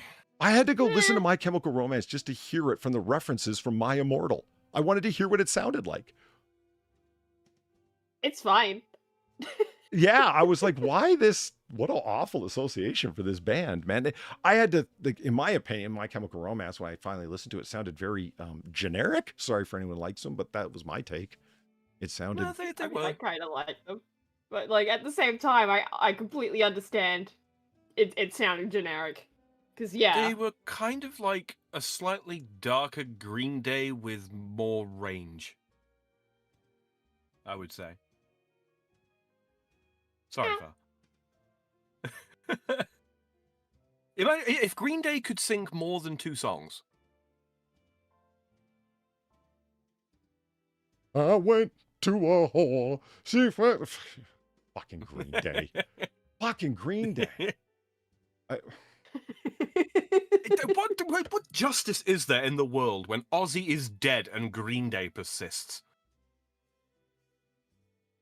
Well, rest in peace, sweet prince of darkness. Okay, so we went overseas recently, and their dog decided to haunt others in their dreams. She escaped the yard because there was a dog sitter with her and not our family. Now Mabel is one of many dogs on medication called fluoxetine. Fluoxetine hydrochloride? That's Prozac. Seriously, I mean, it's not naming it off as hydrochloride, but hydrochloride is just attaching binding it to salt so it absorbs more quickly. That's what the hydrochloride part is on the end of a drug. But fluoxetine, that's Prozac, bro. But that's what it says next. A type of antidepressant sold under the brand name Prozac. I didn't even see that. It's right there. I didn't even see that. Sorry. Like, so they're not lying. They're not like trying to make it fancier. They're just saying, yeah, it's Prozac. It's Prozac. Just call it fucking Prozac then. It's the fluoxetine. I'm boosting my word count. The only thing I knew for sure was this. Every son of a bitch that worked for her. They were all gonna be better off dead. Gamer Valine, thank you for the $9. On the other hand, assertive women are branded as difficult. So either be a soft target or a difficult bitch is the choice. I choose difficult on night shift to deter crackheads. Yes. Yeah, I mean, that's especially dealing with big city at night. Difficult? Yeah, I'd go difficult too. Do you mean difficult as in within the context of crackheads at night, or do you mean difficult as in a general statement? Because, no, assertive women aren't considered difficult. Self-assured women.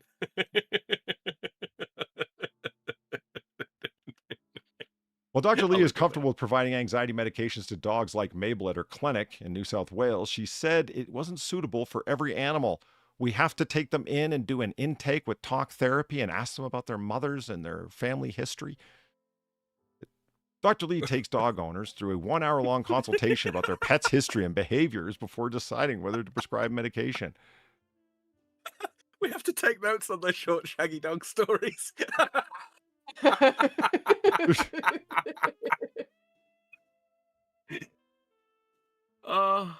For those who don't know, a short, shaggy dog story is a meandering. It's a type of joke. It meanders and meanders and meanders, and then the fact that there is no actual punchline is what makes it funny. Like the moth who goes in to see the pediatrician.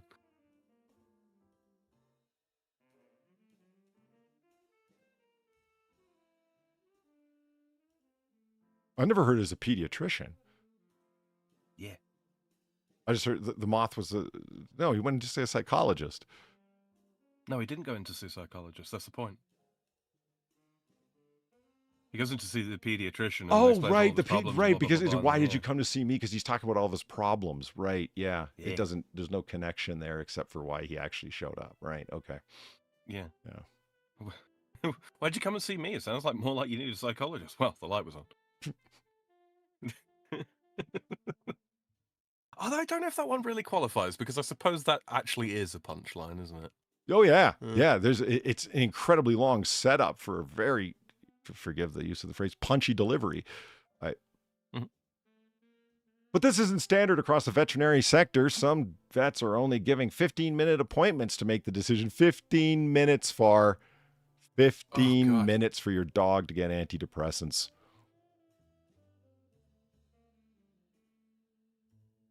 Dogs are suffering a tenfold rise in behavior problems. A study looking at millions of canine medical reports from the U.S. from 2010 to 2020 found a tenfold increase in behavioral problems and an increase of antidepressant medications not associated with their intake of corn. Dr. Lee says she's been in... Liar. We have corn and dog food, everyone. Dr. Lee says she's seen an increase in dogs at her clinic with behavioral issues ever since she started offering antidepressants to dogs. I don't... Are you... That? What? Chart of dog ownership separated by sex, USA. Although Australia-wide data on the use of drug therapies for animals is not recorded by groups like the Australian Veterinarian Association, there is evidence that their use is on the rise. Australian pet pharmacy Your Pet PA listed fluoxetine on its website as its third best-selling prescription medication after heartworms and flea rid. Sorry. Dr. McGreevy, a veteran and researcher of animal behavior at the University of Sydney, said the real issue for the dogs was the management by their owners and treating their dogs like fur babies. Fuck, I hate that saying so much, but I think that's the problem here. But do these people take their dogs for regular walks and feed them something other than generic, no brand name dog food trash? Like, do you feed them something that's reasonably healthy for them and, like, exercise them? Are you exercising them appropriately as well? Because, like, just because you have, say, like, you know, a golden retriever-sized dog doesn't necessarily mean it needs to be walked 18 miles every day as well. In fact, for some dogs, overwalking is quite bad for them because of their back legs. I never thought about overwalking a dog, but yeah, I get, yeah. Oh, yeah. Yeah, Brian Wilson. It's like, I'm depressed. I mean, my dog's depressed. It seems the easiest way to get antidepressants in Australia as a human being is to take your dog to a clinic and take their meds. And just be like my dog's allergic to so many things, wink. Yeah, right? My dog might have ADHD. What can we do about that? I don't want to imagine. You know, my dog has sprung up with a sudden need for Oxycontin. Okay. Really? Oh, he's terrible pain management. That poor dear. Morphine, Oxycontin, all of it. Immediate release. None of that timed shit. I need it now. Or he needs it now. I can't wait for 15 years' time when we see rainbow-dyed dogs going into fucking vets thinking they're deer. Oh my god. The danger is that was skirting unpolitical. Be quiet, Vicente. Yeah, just straight up fuck it. My dog needs opium. Well, you better give my dog Oxycontin. We don't want him going to the street for smack. Come on. My dog needs crazy.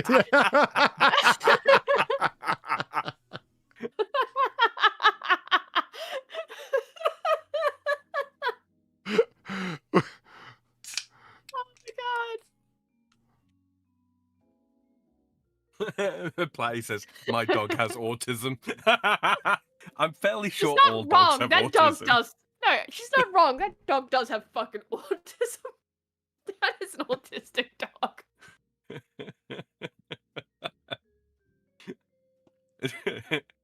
This joke's just for Platty. Last time I took this shit.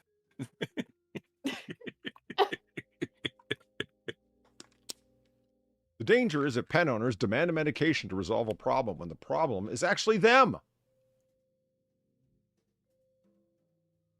Dogs, he noted, have different needs and wants than humans, which we struggle to respond to. Instead, we expect dogs to adapt to our way of life. Oh, thank God, a voice of reason. If you want a dog, expect to do doggy things. Expect it to have doggy needs. I mean, it sounds goofy the way you said it, but that's, right. Well, it is Professor McGreevy saying that, He's a whimsical fellow. Michelle Rasool.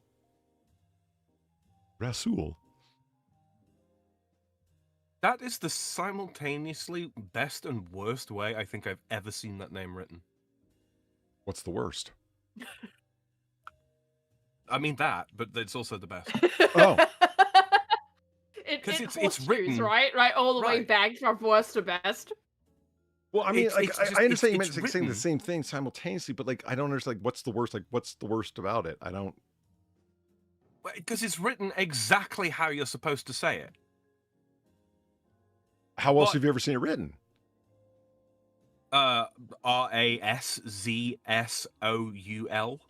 Oh. Yeah. Oh my. I've only ever seen it written the Romanized version of Rasoul, the name for the 7th century pedophilic caravan robber that a bunch of people consider a prophet. That's his name, the Rasoul, the messenger. The messenger of his own psychotic misunderstandings. I have spoken to God. Very good, Mohammed. Now take your medication. That's right. Why is it I can effortlessly do a smooth Arabic into English accent when I'm not trying? God damn it. Michelle Rasoul, the behavioral veterinarian who works in both general practice and a behavioral clinic as a veterinarian. Okay. In general practice and a behavioral clinic, said many others are at their wits' end with their dog's behavior. When they came to her, the average person gets a dog to have a friend, and they are normally not skilled in behavior modification. People should be aware that there are multiple options for intervening in behavior.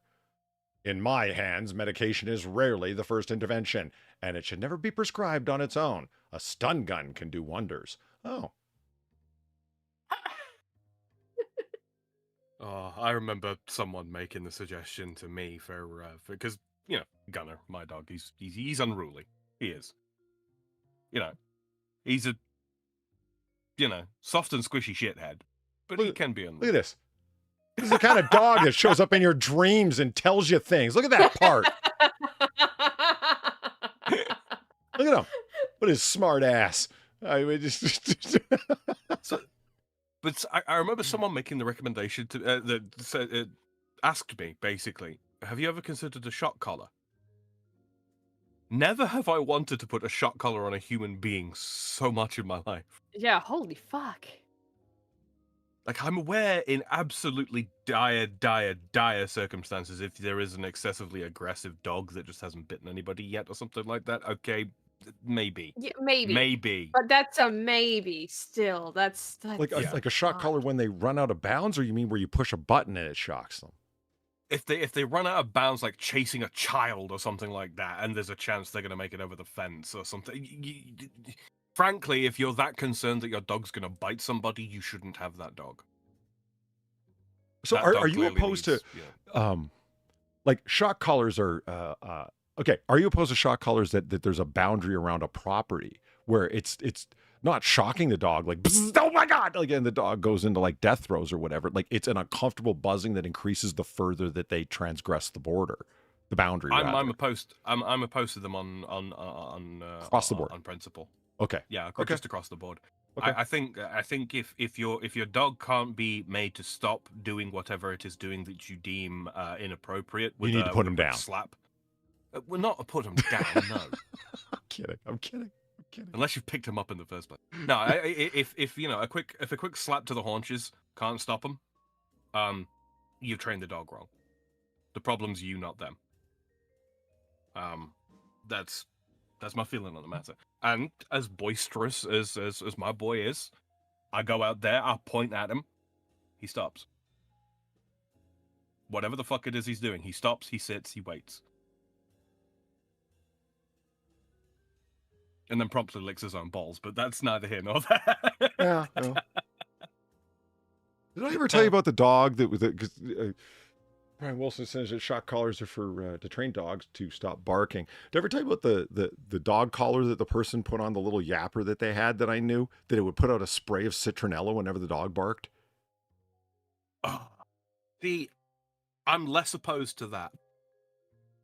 Well, okay. The only problem is here was my experience observing it. All right, it didn't work because get You're this. so drunk you can't hit nothing. You're probably seeing double. I have 2 guns, one for each of you. One for your dog and one for your cat. Okay, Gamer Valine, thank you for the 550. My bourgeois ass dog goes to doggy daycare. That's right. I can vouch for that. I've seen pictures, the little 5-star place that her dog gets put up at. It's nicer when I get to stay when I go out of town. Primarily because he's an asshole on a leash. He is Joe Pesci in Goodfellas and will beef with any other dog. he does look a little bit like Joe Pesci, I'm not gonna lie. Yeah. Yeah. I'm not necessarily saying physically he resembles a human being. No. It's as the kids are saying these days, it's aura.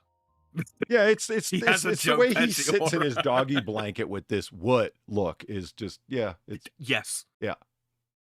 He's Pesciite in nature. Yeah. Pesciite. I like that.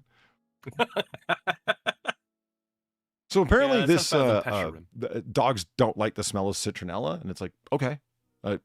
I don't know whether that's true or not, but apparently they don't hate it and they're not allergic to it, or they do hate it. They're not allergic to it or anything. It's just they don't like it. And so, okay, anyway, there's this little box around their collar, battery operated, that when they bark, it's got a little microphone in it. It picks that up and psst, puts out a spray. And the idea is, negative stimuli to, they smell something they don't like every time they bark, and gradually they learn not to bark, is supposedly the idea in a operant conditioning sense. But what ended up happening is this guy, that collar wasn't on the dog for 10 minutes. He bought it. I went to his house with him. He puts the collar on the dog. It already had a filling of citronella in it. He turned the thing on. The dog let out one yap, and he heard psst, and the dog went yap, yap, yap, yap, yap, yap, yap, yap, and ran in circles around the yard, yapping constantly, and couldn't get away from the smell of citronella that just kept coming and coming and coming. He was running after the dog, trying to get it to stop, to turn the collar off, and the dog would stop because yap, yap, yap, yap, yap, everywhere it went was this fucking thing spritzing in the face with citronella. And it's like, of course it's around your neck, but he didn't know that, so he just keeps barking and barking, freaking the fuck out. The thing keeps spritzing. It was horrible. It didn't work at all. It was funny as fuck though. Like, from my position, I was laughing my ass off, and wow, it was. Jesus. It's a Monty Python skit. And he got so mad at me because I was laughing my ass off. You don't understand. This was like knee-slappingly funny. You know what I mean? Absolutely. Yeah, my eyes were watering because when you see someone, he's like 6'5", right? And he's running after this tiny little dog. It's like quick because it's a small little dog with fast little legs, right? And he's running after it, hunched over, going, "Come here, come on, stop!" It was so funny. And the dog just yap, yap, yap, yap, yap, pss, pss, pss, pss. Why don't you try and help? I'm like, help, man! Come on, you totally had the situation in control, brother. It was all you. I wasn't. Yeah, no, I'll help the moment I can get up. Yeah, exactly. Oh, Jesus. I remember the very first time I put a flea collar on my cat, because she's a yard cat, and there's other cats about, so you put one on mostly for her. If you've ever seen a cat scratching itself stupid because it's got fleas, it's a sad sight. It's clearly very uncomfortable for her. The first time I put it on, it smelled very, very strongly of the lavender scent that they put in a lot of baby ointments, or they used to put in a lot of baby ointments back in the day. I know the Smelled fake lavender smell. Yeah. It stank of that. It was potent. You knew when she'd walked into the house, because immediately the smell. Oh, the fucking the fit she threw trying to get that collar off. She got every foot stuck in it at fucking angles and all that kind of thing. I would have helped her. It took me 15 minutes to help her because I just could not stop laughing. Fairly used to do that all the time, and he would actually get the collar off. Mm-hmm. is the worst part. Like he'd figure it out. It's like, yeah, I don't want this anymore. Off it goes. Mhm. Yeah. Like didn't do it often, but you did it often enough where it's like, oh, yep, there's your collar. Okay, yep, back on that goes. Oh, it looks like somebody did an okay painting job here. It's just a.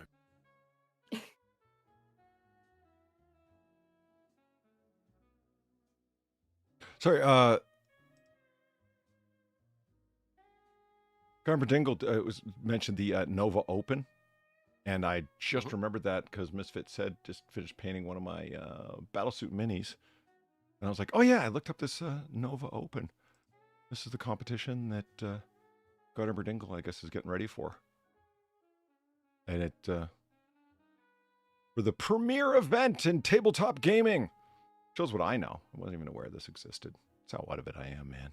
I'm out of touch. You're out of touch. I'm out of time. No one. No, fair enough.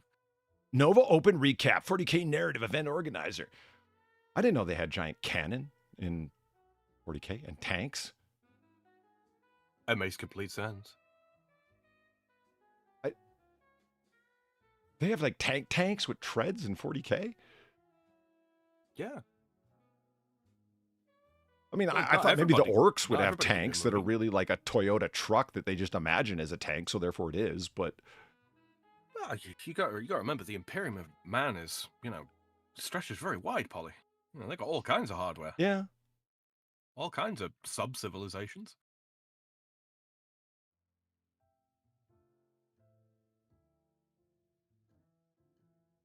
I want a helicopter tank in the 40K style. The Titans Walk Nova Open 2019. Enter the room if you dare. The body odor might prevent you. I was literally just thinking, Polly, I can smell this picture. I was trying to figure out a nice way to say it, but If I hadn't, I would have never believed that stereotype if I hadn't encountered the wall of smell at my local game shop dude. when I walked in. It wasn't 40K, in their defense. It was Magic the Gathering. It was a Magic the Gathering competition that was going on when I walked. Son of a bitch. And my friend turned to me and he goes, what, you've never heard that they stink before? And I'm like, dude, I had, but like, not like dead bodies, man. Like it was good. God. Oh, that slightly, almost vegetal, almost faintly sweet smell of decay. Yeah, it's not good. It's not good. And like, I really don't is like believe for a corpses. second, like, and I knew it being in it's a huge space, my local gaming shop. So like, I mean, and they had permeated the area. You could almost see the smell in the air, like a green mist or something. And I was not confused to think it was everyone there. No, I'm sure there were a few offending emitters that were the problem. You know what I mean? Yeah, very much. Look at that so. one. That PPP looking slug over there. I bet you it's like half the problem. He's wobbling in a static image. The one that's got back neck fat, like this guy right here. Wah.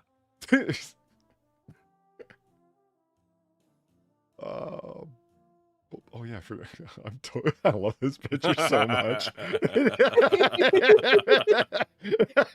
On his way to tell you how great his glistening coat is. Oh yeah, look at it. He's just, This is Got the whole it's presentation laid out already. It's the Flavio of dogs. I gotta save that picture for Zelthor. He'll love that. It's just Oh yeah. seriously, it's like the dog manifesting in from another realm. He's not. He doesn't have legs. He's like one of those wizards that just sort of floats and their feet never touch the ground. They're just hollow cloak. He's just all fur. There's not really anything underneath there. That's not fur. That's reality rippling around him. Yeah, it's a pretty amazing picture. Okay, boom, moving on. In Fruiting Bodies, photographer Ying Ang rejects fetishization of mushrooms and female beauty. Ollie, what have you fucking found for us? Bar, What have you I found for found us? Far, what have you found for us? This is ABC I News. This still is all don't far. know. Yeah, we just Yeah, I still have no idea. It was one of those instances of ABC really likes to clickbait you when you go through the website, right? So you'll see a title, then you click on the article and it's completely different. This was one of those instances. Mm-hmm. So I did not click on it thinking it was going to be talking about fetishization. That is hard Nice. for me to say. For yeah. some No. reason. That's one of them words, man. I hear you. What It's the fine. fuck? Yeah. Yeah, that word. I was not expecting that word. I was expecting. This is what it said. The hidden beauty revealed from photographing mushrooms. But that's like the literal opposite. What? Yes, I know. And I clicked on it, and I got this shit instead. I thought it was just gonna be a funny, like, haha, yeah, it's more mushrooms. Polly finds unsettling, but no. Instead, we got this. Yeah. And it led to a recall to the artist. Oh, God, Remember, yeah. Sam, the artist that Oh no. the person who Yeah, the kitty fruits. demented Oh. female it was actually demented and distorted female genitalia presented through fruits and vegetables. Oh, so about that Bonnie Blue. And it wasn't even the pair of rutabaga legs perched by the door suggestively that sticks out in my memory. It was her fuck off list of grants and scholarships that she had gotten Yeah. that I remember the most strongly. Because it was like, The real turtle drinks moment, isn't it? I'm sorry? What was If- it? It's a real turtle drinks moment, isn't it? Yeah, like it just, I don't know. Like I think there's artists. Like I saw that as a list of thievery, of robbery, of Yes. lost chances for other artists that had legitimate skill and something to offer. If someone. Well, I if mean, there is someone still said- there. It's just it's in a very it's just in a very interesting way. A way that should not be used. Gamer She Villain, is abusing her talent. thank you for the 350 Gamer Villain. This week I saw the funny like a clown clip, and I remembered you have 3 pics of my dog being the small guy. That'll flex. Now he is flexing on you. Yeah. I'm like, funny how? Am I a joke to you? I just, if that artist was to send me an email, right, and they had all of those accolades in their fucking, like, signature or something like that, I would be unable to help myself from replying with, fuck you, period. You know? It's because the part that threw us the most is like mushrooms look like female body parts, female genitalia in such a way that we fetishize both the mushrooms and by extension females. It's like, no, they don't. What are you talking about? I mean, there's like oyster shell mushrooms, I guess. You know, there's goo in the world that can be said to look like a hoo-ha, but it's, you know. Do you remember? Oh God, is that the?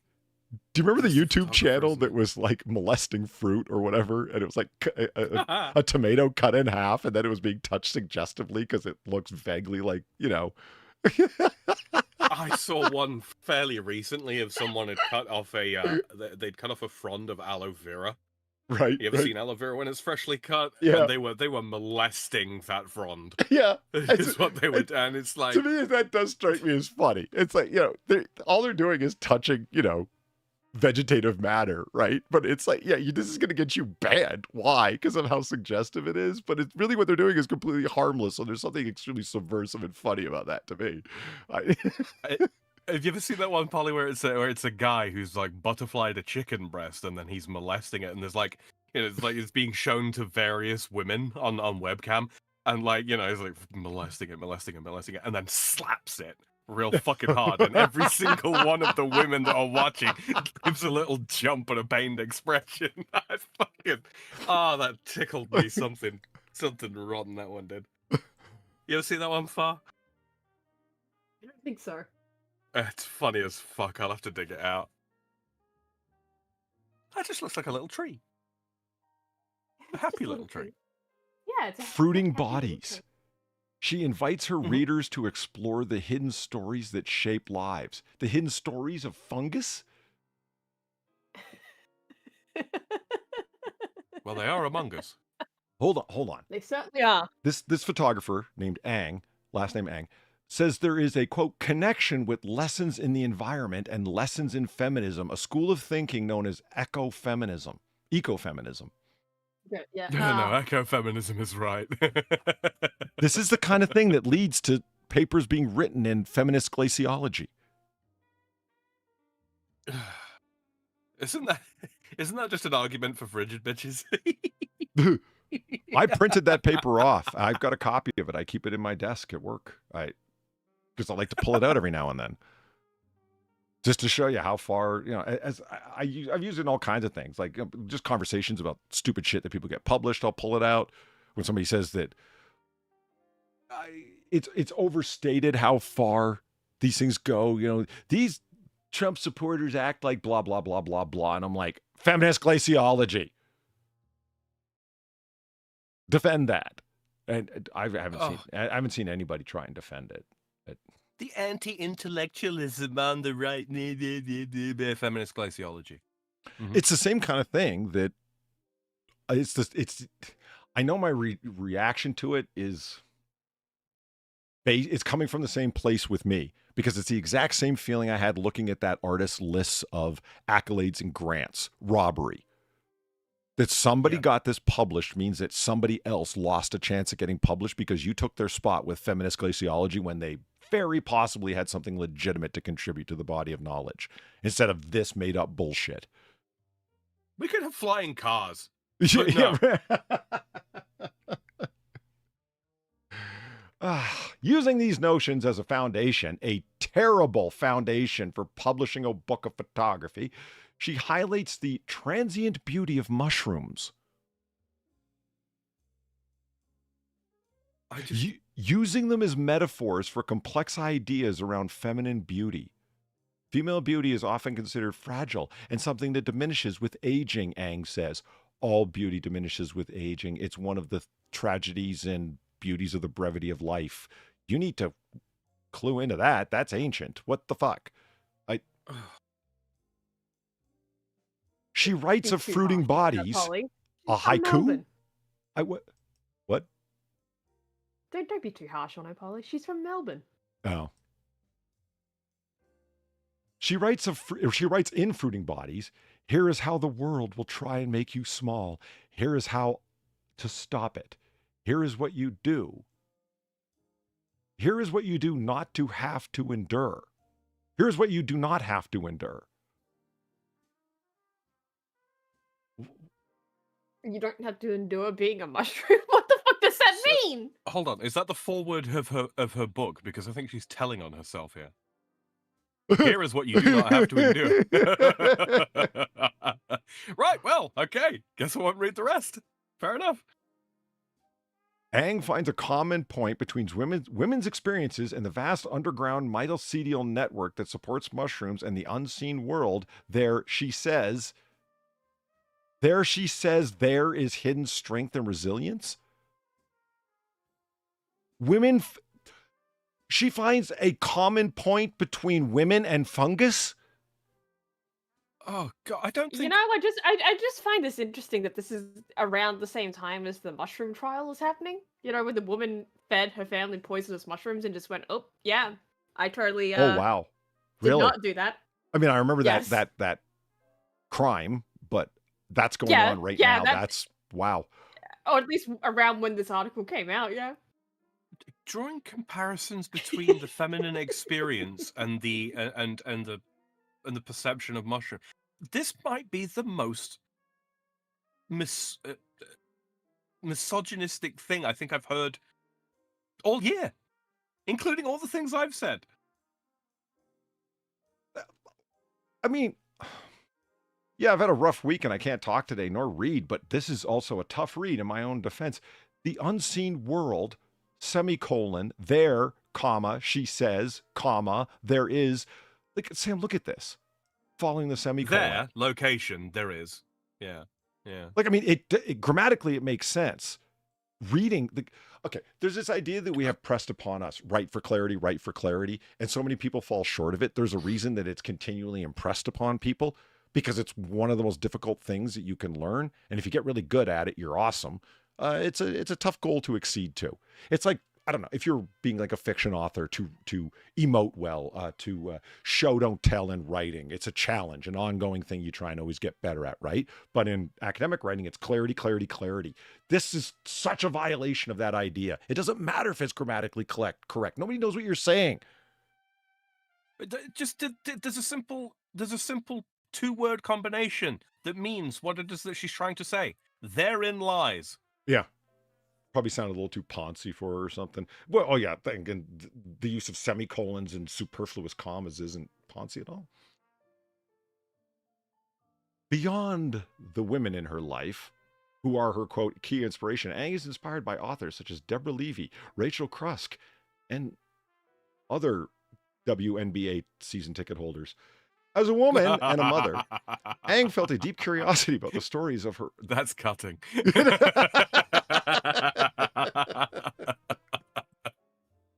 It was sort of a soft layup, but I took it. Oh! Hey!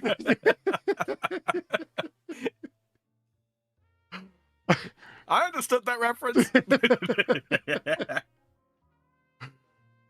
She felt a deep curiosity about the stories her own body held within. Oh, is this a segue to talking about her fucking feminist yeast infection? Because if it is, I'm fucking out. I mean, I've had a child, right? I've fulfilled my reproductive function. Where is the value and function of my body, she says. Oh, shut up. So, but as soon as a man has, like, had a child, or with a woman, obviously, he's fulfilled his biological function. Do men produce books of photographic poetry wondering what their biological function is post-insemination? Okay, this is going to sound weird coming from me, but if they are, they're probably French. You know, Sam, here's a good opportunity just to kind of like throw this in from the side. I've been wanting to watch a bunch of French film lately. You should come watch it with me. Don't make me do it. Well, because here's the thing. French film is usually taken as a fucking joke, by me too. But it was reading... I've had my late kick with John Woo, Hong Kong John Woo films, because I discovered what I thought to be far lost media, and it turns out wasn't. I recovered something I totally believed was lost media, and I am super excited. When I grabbed a copy of it, I immediately ended up watching the whole thing just out of like, woo! It was just great. And so I've been on this John Woo Hong Kong kick lately. So I started reading about John Woo's, what his first films were to be made and so on, and about his filmography during his still Hong Kong days. And it turns out one of the people he wanted to be like, it's like, I want to be like that guy, is a famous French filmmaker that I don't really know anything about. But apparently, everybody who makes films absolutely knows who this guy is. He made the quintessential early noir film that influenced every American noir filmmaker, Le Samurai, like The Samurai. Mm-hmm. And it's like... Yeah. Thank you for the translation. So, well, it wasn't for you. And in case anybody thought like, wow, did Polly really just try and say a French word and ended up sounding like he was saying samurai? No, I absolutely was. I'm just matching your mushroom, man. Don't worry about it. But apparently these films are like hard-boiled as fuck and really cool and stylish in a way that like influenced a whole lot of other things. So yeah, I want to check them out. So yeah, there you go, Sam. French art needn't be poncy, hoity-toity, nor full of vague, hard-to-understand metaphor. Sometimes they can just be cool. Mm-hmm. Yeah, So- it's a choice. Yeah, the French are choosing to be like this. That makes them extra culpable, you know. I guess. Yeah. But back to pondering I mean, one's can we really biological blame the function. Italians? What's that? Can we really blame the Italians? They really are just born that way. For us, it's a choice. Hey, Sam, the Italians have spaghetti westerns under their belt. What are you claiming? Look, just because it's called a spaghetti western doesn't mean... Doesn't mean it was made by Italians in Italy. Yeah, it does actually. That's kind of why they called it that. Okay, I get it. It was racism. Makes sense. Yeah, it was. I mean, yeah. Clint Eastwood may as wouldn't well have a just call them career if it wop wasn't for flicks. Sergio Leone. Clint Eastwood wouldn't have a career. He made him big through spaghetti westerns. Seriously, spaghetti westerns. What next, Polly? Wop flick? We call it greaseball cinema. Okay, it's.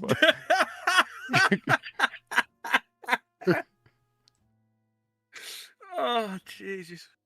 Spaghetti western saved the genre. Yeah, they did. It's yeah. I didn't know that either. I didn't know. I thought spaghetti westerns were like they were. I honestly just in my imagination because they were thin, shitty storytelling. That's why they called them spaghetti because it was like that they were like wet noodles, flimsy.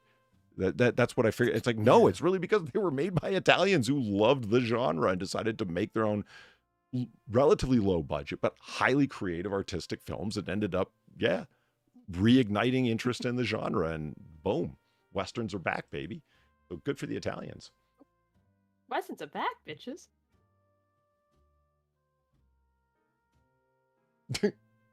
I love that. Sergio Leone said Clint had two expressions: hat on and hat off.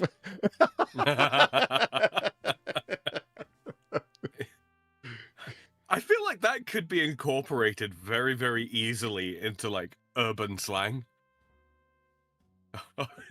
You want to be careful around that motherfucker. He a hat off kind of.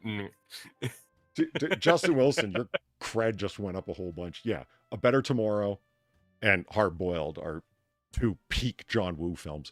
For me personally, and for strictly subjective reasons, The Killer outdoes A Better Tomorrow. It's The Killer and Hard Boiled that are my two favorite films. But all of these films are just starring the legend Chow Yun-fat himself, action star extraordinaire. I think most American filmgoers would know him from Crouching Tiger, Hidden Dragon.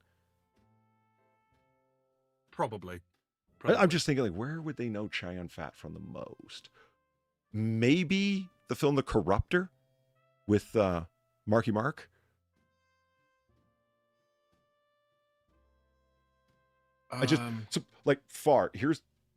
This might be kind of hard to get. Oh, Bulletproof Monk. Oh, Bulletproof Monk. Yeah, absolutely. There. Yeah. Very likely. For me, it's like his Hong Kong shit's always the most outstanding. The Replacement Killers with Mira Sorvino, possibly, depending on what you know. So the version of The Killer that I thought was lost media. Oh. Counselor Durango, thank you for the $3. Eli Hollander is still at large. His father, Frank Hollander, is out of town. Anyone? It's from A Fistful of Datas from Star Trek TNG. I just slipped out of my mind. It's when they did a Western on the holodeck where Worf was going to play the sheriff in town because his son, Alexander, wanted him to. And something went wrong on the holodeck, despite all their best technical efforts. And they get trapped on the holodeck, and all the villains become Data, multiple copies of Data. And Frank Hollander was the big badass. At what point do you just make the executive decision to turn the fucking holodeck off? Or at least have a power switch that isn't a fucking touchpad, but a big, huge, like, throw switch that you can just turn the fuck off. You know what I mean? That's it. Right. Because the threat is always, no, we can't turn off the switch. It'll wipe out the people inside. How? That's space magic bullshit. Don't give me that. Yeah, Replacement Killers, exactly, with Mira Sorvino. So far, this film, The Killer, from 1990, Hong Kong action flick, awesome film, of course, originally made in Cantonese. And they did, as they do before the 1997 turnover, they did a lot of other language dubs, especially English language dubs. Now I know Okay, I understand there's a lot of strong feelings on subs versus dubs in the anime community. I get it. I appreciate it. I respect it. Okay? And people are very much all the way subs, not dubs. I get that. Okay. But this dub has a special fucking place in Hong Kong history, like Hong Kong cinematic history, because if you're used to watching Hong Kong films, part of the vibe, part of the style is Englishmen doing these dubs over top of it, where the lip sync, you don't care about lip syncs when you're watching Hong Kong action films. Does that make sense? Like, it just becomes part of the vibe that it's like this. No, it does. Yeah. So there's, since then, and that's the way that I saw it back in the day, VHS transfers, etc. Right? Like, it was all about that. Yeah, it's the English language dub. That's the version you want. And of course you can watch it with subs. All of the DVD and Blu-ray releases, and they look great. Holy shit, the Blu-ray cuts look just fantastic. Great way to preserve great film, digitally in this remastered version. But the audio dub, the English language dub, is gone. It's not there, and it was like lost. And so it's not lost media like we've encountered lost media, or more like you have with some of the really, really rare early anime stuff. It's just the only place that you would find it is if you went to a flea market and found a VHS copy that had the English language dub of it, of The Killer. That was an import from Hong Kong at the time. That's the only way you would find it. And I don't know why it was everywhere back in the day, but now it's like just gone. And you can't. I found a rare torrent. I mean, perfectly legitimate internet download purchase. Mm-hmm. It was somebody's DVD-R that they had done a direct transfer of this shitty ass copy of the movie from VHS. You could tell by the way that it starts, because the tracking's all off, that it was absolutely a direct. Oh, wow. Yeah. It looks like they just pointed their fucking video camera at the TV while they played their VHS copy of The Killer. But it has the English language audio dub playing. So I downloaded it just to get the fucking dub and ripped it off, cleaned it up, and transferred it over to my really high-end, high-def Blu-ray copy. And I was like, yes, recovered lost media. And I immediately watched it right that very minute, man. I was so happy. I was...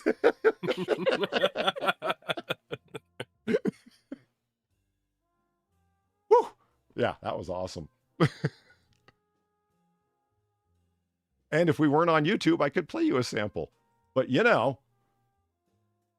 YouTube. The thing. The thing with the stuff and the people in the,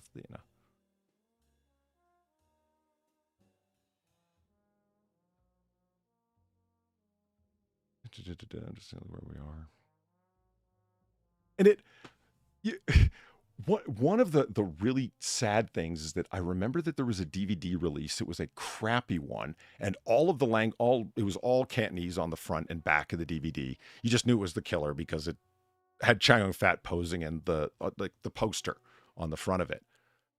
And one of the language tracks was one of the Englishmen that lived overseas in Hong Kong at the time before the 97 turnover. And they're one of the people that are true cinephiles. We were talking about this, Sam, right? You were there when I was mentioning this. And the depth of knowledge that they have far. The people that are truly deep on like Kenny, what's his name with Lost Anime, Yeah. Oh, yeah, Kenny Lauderdale. Yeah, Kenny Lauderdale. Yeah. Like, with their deep knowledge about like the voice actors and the creators in the studio and everything, right? Like that level, they are about all of Hong Kong. The true magi. Yeah. And Yes. so here's Chow Yun-fat. I did not know all this stuff about Chow Yun-fat before I was watching this. I've never heard it mentioned since that expert audio track of this guy just talking on the DVD about this is this actress. And they would say, this is this actress so-and-so, or in traditional Cantonese, such and such. I didn't know that in Hong Kong or traditional Chinese culture, you have two names, your traditional name and then your common name. It's like, oh, I didn't know that was a thing. And he's explaining what that means. Oh, like the Romans, yeah. Yeah. I thought, oh, that's cool. Okay, go on. And it's like this man with a very, very, Oxford English accent. He's talking. But he lives in Hong Kong and knows every fucking thing about it, speaks fluent Cantonese. And man, those are the kind of expert audio tracks that are worth something. Because unlike American cinema, almost all of the actors are multi-talented because that's just how they have to be. It's a very small arena. So they're expected to be physically fit, to be able to do action if they need to do this if they need to. They all play instruments. Chow Yun-fat, for example, is a blues musician. He plays the saxophone as well as the clarinet and a little bit of trumpet, I believe. And it's like, seriously? Like, it's holy shit. It's he did backup on this guy's album with this extremely Cantonese, blues jazz album name. And he goes, and people don't understand how big jazz is in Hong Kong. There's a jazz bar on like every corner. It's like, I had no idea. Like, this is really interesting. Welcome to Asia through the eyes of the English. Rome mentioned. Well, Platty, we're men. We just gonna think about Rome. Yeah, men. Manly men. They're always thinking about Rome. They have to be thinking about Rome. It's just hardwired into them. My mind's roaming all over the place. Yeah, exactly. Wow, it's roaming all over the place. You might have ADHD. Justin Wilson is. I didn't notice that. I cannot do dubbed Hong Kong films. I do have ADHD. Augustus deficient hyperactivity disorder. There's not enough emperor in my life. You know Should we what's just rename ADHD for Roman disorder because you're just always thinking of Rome, Yeah. but not what you should be thinking of? Octavian compulsive disorder.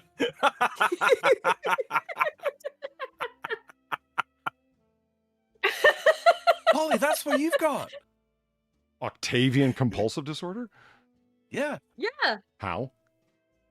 Your mind's roaming all over the place.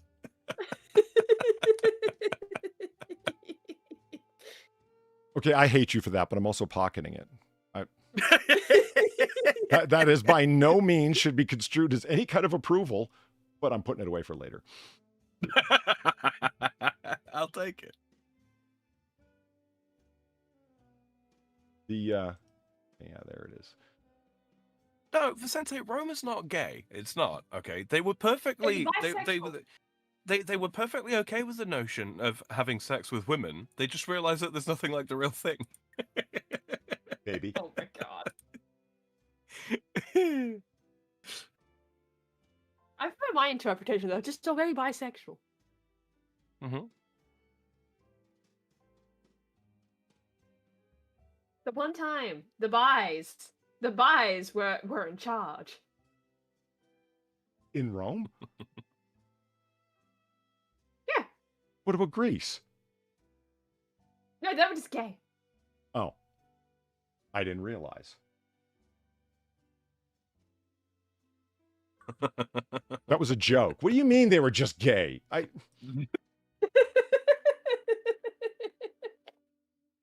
was gay.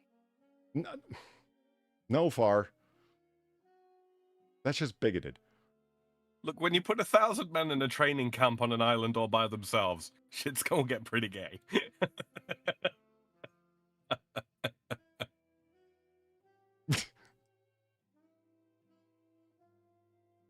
I don't... Okay, here. We'll listen to a small sample. If they hit me up, so be it. They won't, though. You sure about that? Yeah, because multiple people have put up clips from this online. It's like Samurai Cop. You know, difficult to find the whole movie complete, but you can find it in bits and pieces all over the internet, and that kind of thing. You know, that's the way I thought, the only way that I was hearing the English dub, and I'm like, man, you guys only have clips that you've been trading since like the early days of YouTube. And it just, whew. You know something I just found out the other day? What's that? You used to be able to, if you wanted to fuck with somebody and like dox them badly, back in 2009, 2010 YouTube, all of your subscribers were publicly listed on your YouTube page. Mm-hmm. I didn't know that because I wasn't remotely on YouTube at that time. So you could just like take every single person's and all of their emails were associated with their their screen name. So you could just click each person all the way down and email something to each one of them if you wanted to just spam the fuck out of somebody's subscribers, for example. I'm like, how the fuck did they not see that as a possibility? Oh, you can turn your like if you don't care or about people seeing who you're subscribed to, you can make your subscriptions public, and then you will show up on someone's channel if you are subscribed to them as well. So it's still like the system is still technically there. I thought make your subscribers public meant the second thing that you said, where if they type somewhere, they'll show up as a subscriber to you. But if they're not somebody who wants to be active and they're not publishing comments anywhere, then why would they show up anywhere? Do you know what I mean? Right. It's the channel themselves can't enable or disable that setting, from what I understand. It's only the individual subscribers themselves.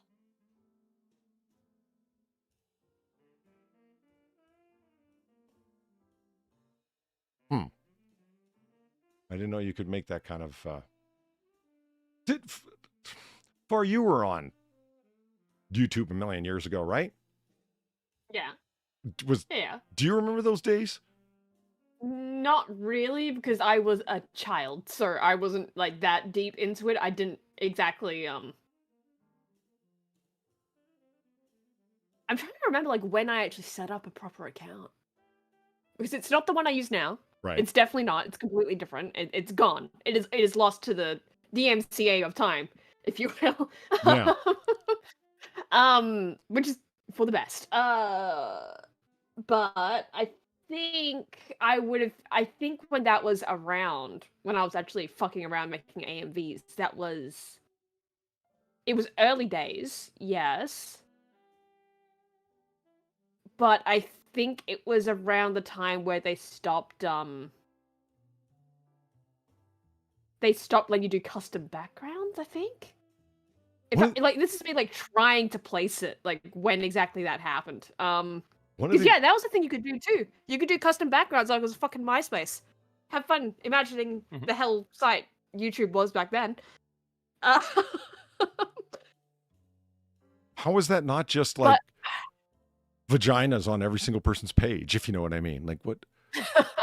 Well, same way that it wouldn't be on MySpace. People were actually like trying, like they weren't trolling about it. I mean, sure, maybe some people's were just vaginas all over their page, but it was more of a, I think, just the same way it was on MySpace. Exactly the same way. Just expression, right? Of like, oh, look at these cool blingy skulls that I found. Oh, look at this like emo artwork. Oh, look at this same anime girl that's been edited so many different ways that we have no idea who actually made the image anymore. That shit. That's usually what would happen. I just flashed back to a really, really old Star Trek joke that stretches back to the old internet. Way back in the day, somebody made a podcast about Trek, and they were talking about Wesley Crusher. And like what a fraudulent character he was, because he's 15, 16 years old, and he's interested in banana splits and high adventures. And it's like, what 16-year-old boy is interested in banana splits and high adventures? And then the line that was like, like it's on the level of, oh shit, what's the thing the guy yelled out in WoW before he runs into the room to get everybody killed in his party? Leroy Jenkins. Leroy Jenkins. It's on the level of like Leroy Jenkins around Star Trek. It's just, Wesley Crusher wouldn't care about banana splits and all of this other shit. He'd be down in the holodeck with his friends playing the flying vagina game. Yeah, probably. That's the flying vagina game has become the reference to like why everything that everyone does on the holodeck is a complete lie, except for on Deep Space Nine, where they actually are all sex programs where Quark's basically running a virtual brothel. I just think, come on, no one's going to go to the holodeck to have a fucking whatever medieval adventure or whatever the hell, unless at the end of the medieval adventure is that, the princess with her flying vagina game. It's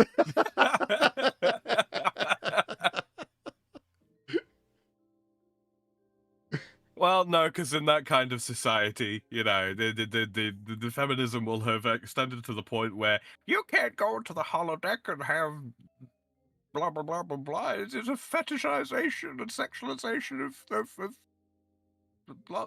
Look how they treat anime now. right. All right. I mean, if that bunch had anything to do with the way the future will be shaped, I mean, everything would be on lock, and you'd have to be of a certain race to create other characters of a certain race, and Right? it. Oh god. Only Klingons would be allowed to create Klingon personalities for the fucking holodeck. Yeah.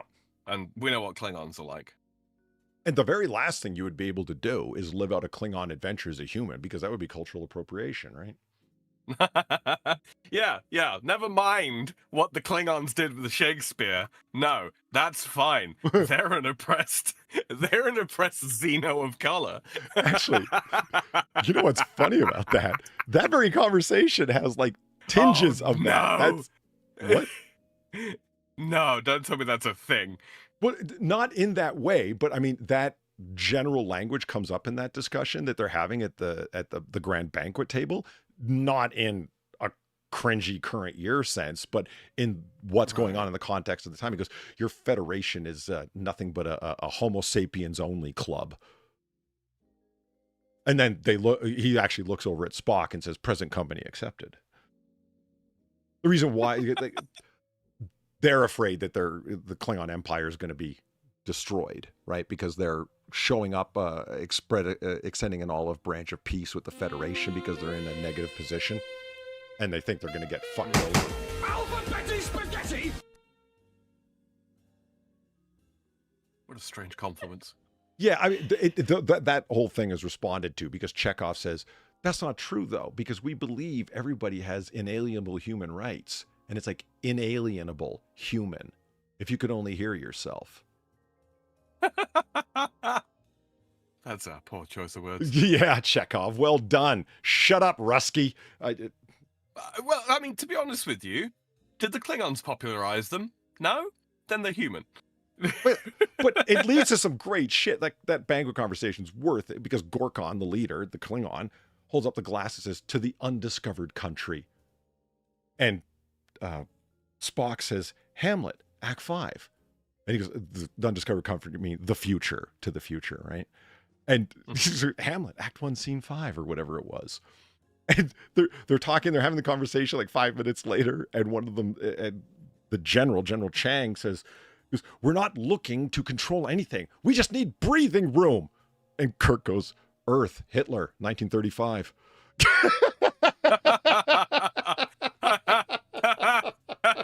Oh no!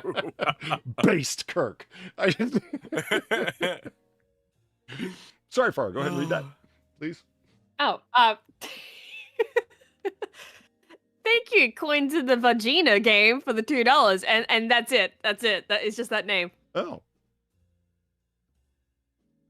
Says it all, It's man. just that. Yeah. okay. Quirk's holodeck janitor. Thank you for the $3. Do you think the really religious Star Trek aliens are the biggest freaks in bed? Can you imagine what the Vulcans and the Bajorans get up to? Vulcan's Love Slave is popular for a reason. Yeah, Vulcan Love Slave is one of the programs that Quark sells in his holosuites. Well, I mean, the Vulcans, they're different, though. They're supposed to get, every 7 years. I mean, they don't get, they kind of break loose of their whole emotionless thing and become freaks. Oh, they have a purge. That's what it is. Freaks. All right. Have a good night, Rotten Corpse. Here, let's sample the dub. The dub! It's a great sampling. He spotted the killer. This is the detective chasing Chang on Fat, the titular killer. And all he has is a police sketch of him.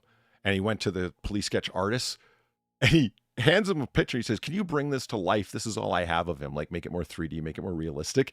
And he goes off into this description that's supposed to help the sketch artist, but it's like, really? This is the way he describes the guy to help him draw the man. How do you draw a heroic manner? Welcome to Hong Kong cinema, baby. It's an interesting experiment to watch. The Replacement Killers, where Chai Fat was kind of knew some English, but he wasn't very experienced with it. And it's so most of his lines are delivered phonetically, if you will. And so he has a certain Yeah. cadence of speech when he's talking. And it is what it is. And then you watch something like The Corruptor, which is filmed a number of years later, and his English is exponentially improved. Because he's a very smart man, very capable of multiple different talents. So he took English language lessons and picked up very, very well. Now he's speaking with his own voice. So like his own cadence, you know what I mean? And he knows what the words mean. It's not phonetic anymore. All of a sudden his voice is not the same at all. He's not speaking with a low, consistent, leading male depth, which is the way he's talking in The Replacement Killers. Wow, Chow Yun-fat has kind of like a high, scratchy tenor voice. Nothing even approaching like the depth of baritone he was talking with in Replacement Killers. And then you compare all that to the voice that most of us way back in the day knew him that is by, what we're going to try to do. which was the voice of the English dub artist who was talking over top of him. And it's like it's an interesting experiment. Which is better? Like is actual voice part 2, or this total dub fakery that you knew him by?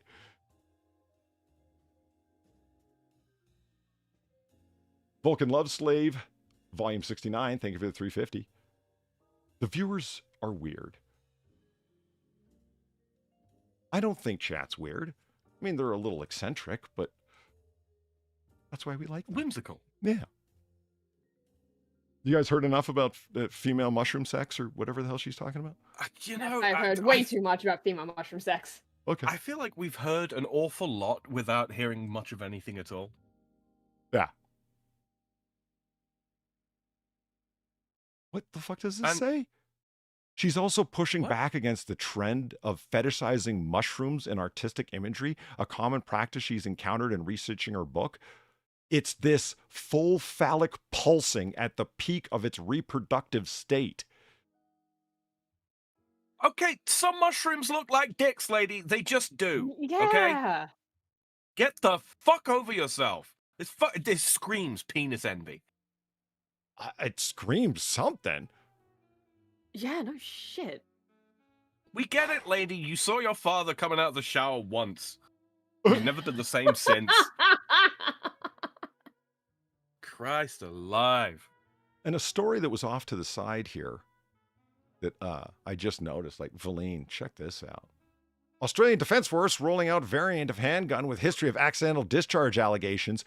When the Australian News Service is doing a story on SIG, you know SIG's got real fucking problems, brother. Oh, fuck yeah. I trust you've seen the discharge replication videos that people have been putting together, right? Yeah, yeah. Oh, it's not looking good, is it?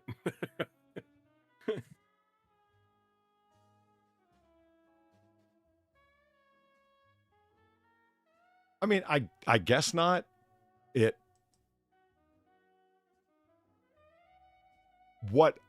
Valine and I had an interesting conversation about this, like, not to get into the politics of this, because that's all this is going to end up being, is a discussion of politics. People talk like it's a matter of personal safety, but take that personal safety shit and shove it.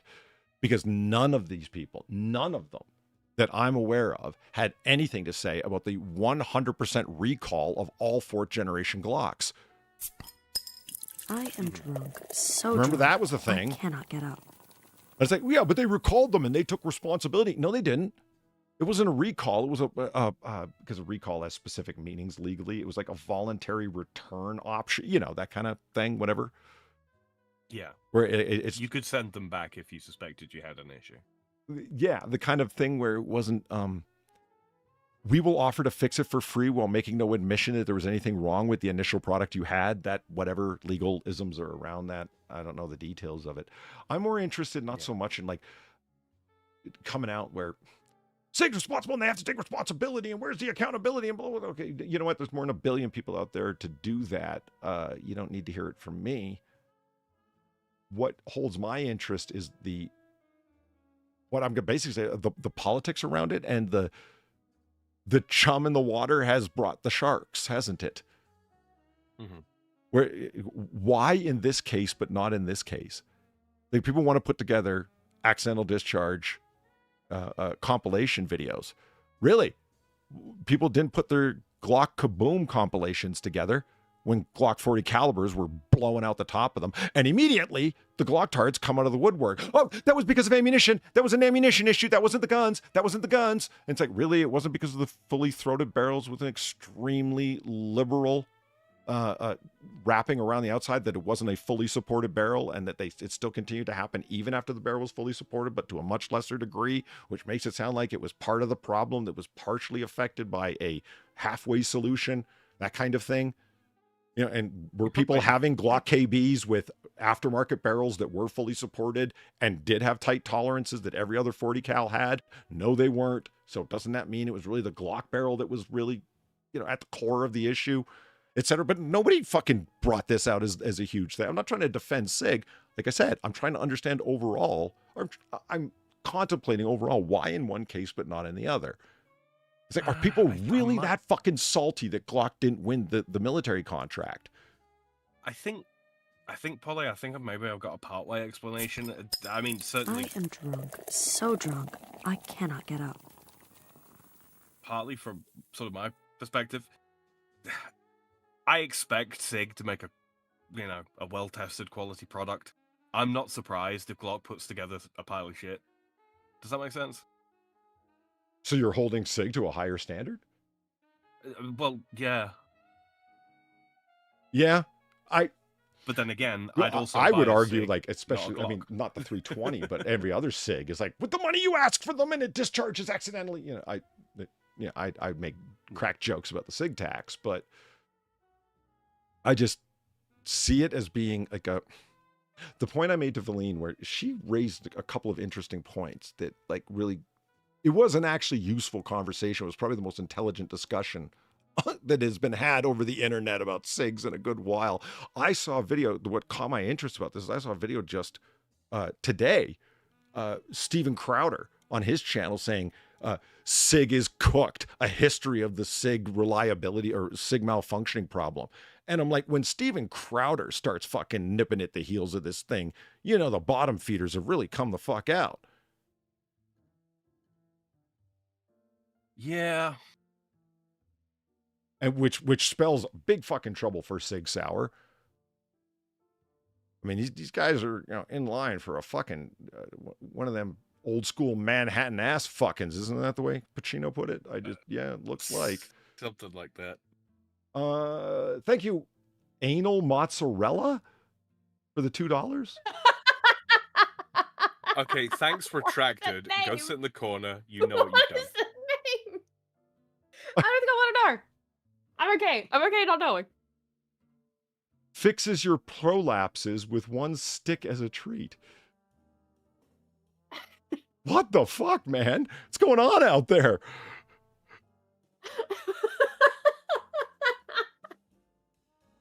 Holy shit. Is that you tell him Steve Dave? Because if that's you tell him Steve Dave, he's in the fucking sin bin.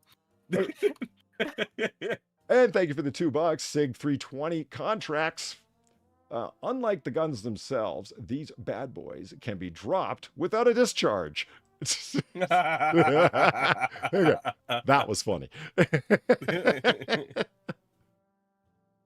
I saw the one guy walks into a bank wearing a balaclava, draws a cig, and says, "Nobody move or I'll drop this."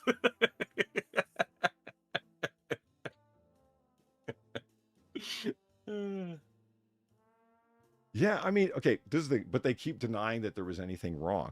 This was the point I made to Valine, where she's like, yeah, okay, I see that. If, just for the sake of argument, okay, think about this hypothetical scenario. SIG admits that there's something wrong with their gun. Okay, that it was class action lawsuit immediately. Yeah, and who lines up also? Who gets in line? Anybody who shot themselves because they were fucking around with their gun. Any police officer accused of a bad shooting is now going to suddenly argue that they're not responsible. The gun went off. It wasn't them.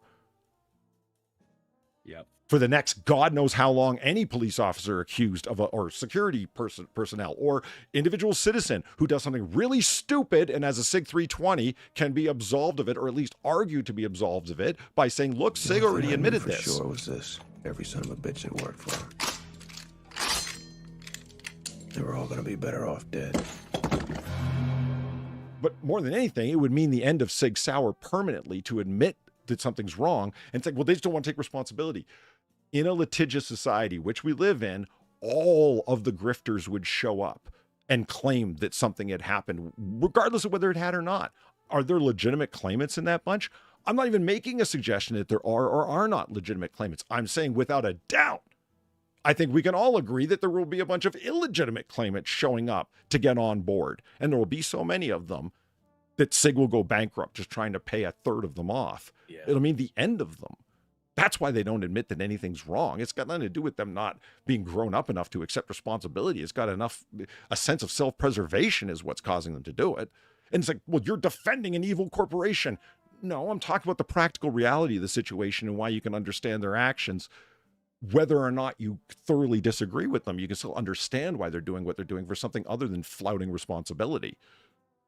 The practical reality is that you as a company say, no, you haven't done anything wrong. The product is not a problem. And then you leave it to the claimants to prove that there was something wrong with their product. That is how you filter out the legitimate claims from the illegitimate claims. Because the legitimate claims will have evidence that it was that it was a problem with the product, or at least, hopefully, fingers crossed, most to all of them will. And the illegitimate ones won't have proof. Or there will be proof to the contrary. That's ultimately kind of how we have to work. People making the claim have to provide the evidence. It's kind of the way it's supposed to work. Gamer Valini, thank you for the $9. When the Glock suckers had the discharge issue, there weren't as many psycho gun grabber groups around to buy 320s in an effort to force policy. My P938 is better than a G19. Suck it, bitches! And I think, I mean, FAR can definitely agree with this. That the Australian News Service is writing on this is a great example of Google search journalism. Yep.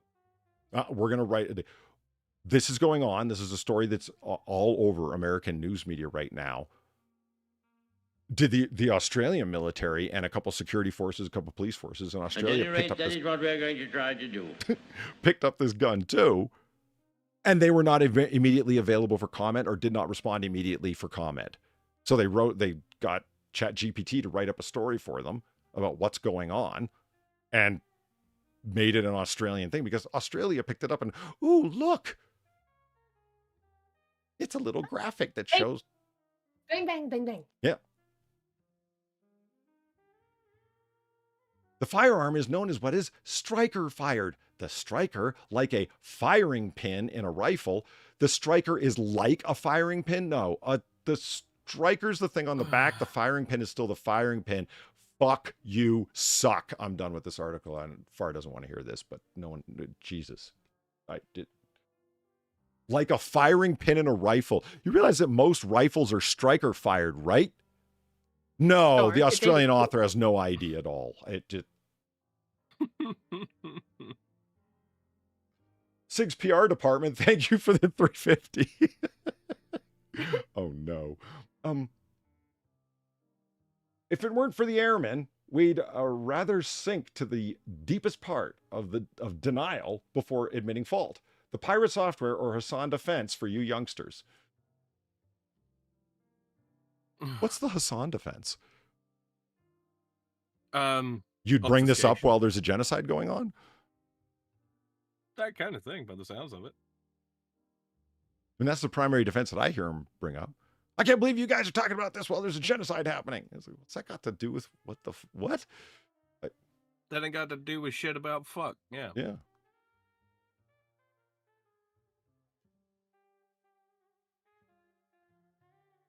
Oh, man. Bring the mower. I want to bring back the mower. Look at the size of them fucking drumsticks, yo. Right. You could feed an African family of 4 for a month with one of them motherfuckers. 1 shot, 2 shot, 3 shots, 4 shots. That's Valine.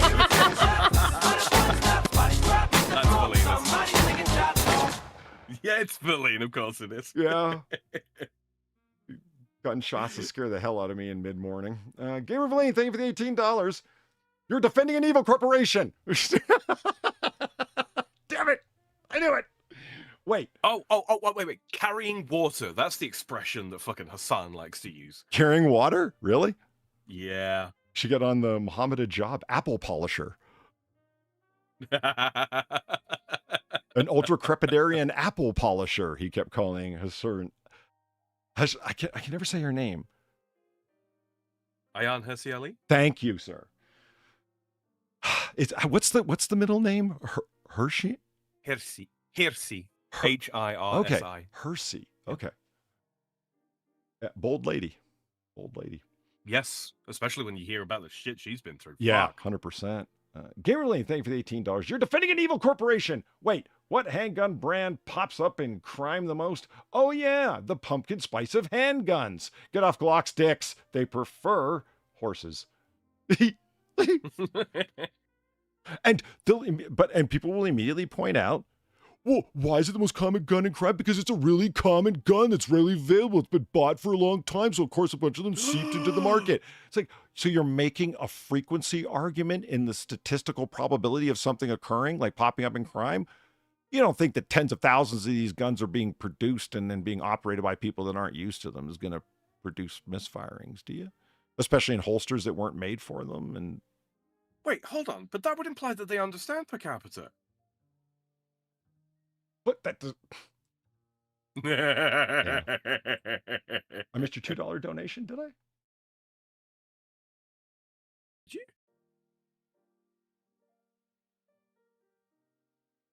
No, I got anal mozzarella and the SIG 320 contracts. Polly, for fuck's sakes, rephrase that. It's what it says. Yeah, you said I got anal mozzarella. Jesus Christ, man. How long have you been on the fucking internet? I expect it from Platty, not from you. I've been clipped for everything. I got clipped rhyming to a booty shaking track today. Whatever. I don't care.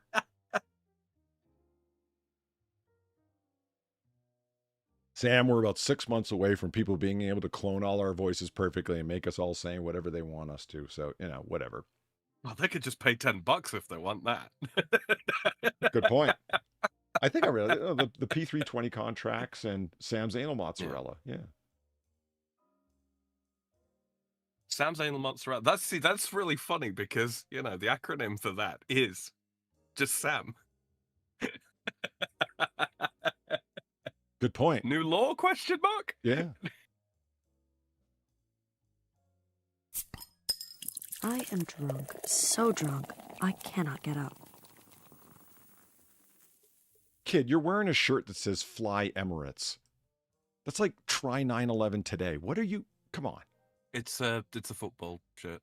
Oh, I thought it meant like UAE Airlines. Yeah, and well, yeah, it probably does also mean the airline. It is. Fly Emirates is the sponsor for the team. Is the team called Emirates?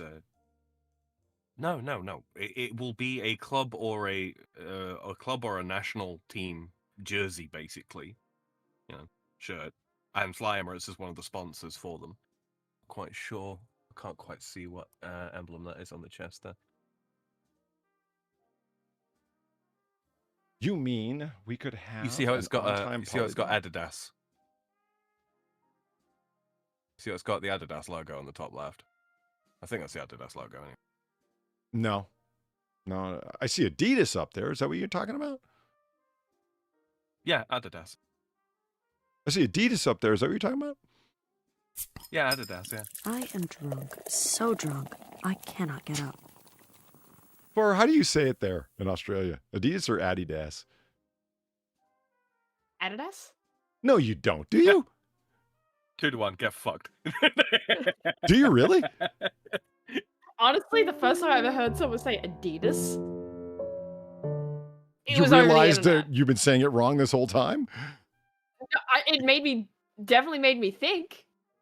Go like, have I just been like, is this like another Cyril alt delete move for me? And like no one's like ever corrected me on it? Or Dash Hunt instead of Dachshund or whatever the fuck it is? Because that's another one for me. Right. Yeah. No one bothered to correct me on that one. Was this another one? But no. I can No, it's I just a different country thing. the way that different things are said differently, the vast majority of the time, I think people overblow it, like when they're talking about like the way Americans say it or the way foreigners say it, or the way them damn Americans pronounce something wrong. I think usually it's overblown, but some stuff's going to make you cringe, right? Adidas just never, because I'm a big fan of Adidas, and I don't know, there's something really weird about the pronunciation. That's one of those words where it's tough to let that one go, man. I don't know. The company was started by Adolf Dassler in his mother's house. Adi Das. And they'd have the popularity of fucking Puma if Americans didn't like them. So whatever. Sorry, What's I that think about I think I just totally popped my mic there. Sorry about that, chat. CTP, thank you for the $2. Per capita only applies sometime when it's convenient. Polly, you should know this. Yeah, I know. That's touche. Yeah. Yeah. And Fupa sharp cheddar. Oh. Fucking hell. Holy shit. That's nasty. Yeah, it is.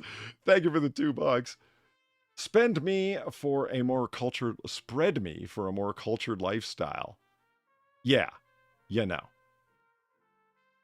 The thing? No, the Fupa sharp cheddar spread me for a more cultured lifestyle. Thank you. Just ignore it. Eagle Bay Anal Mozzarella for the $2. As a treat, Sam 2025.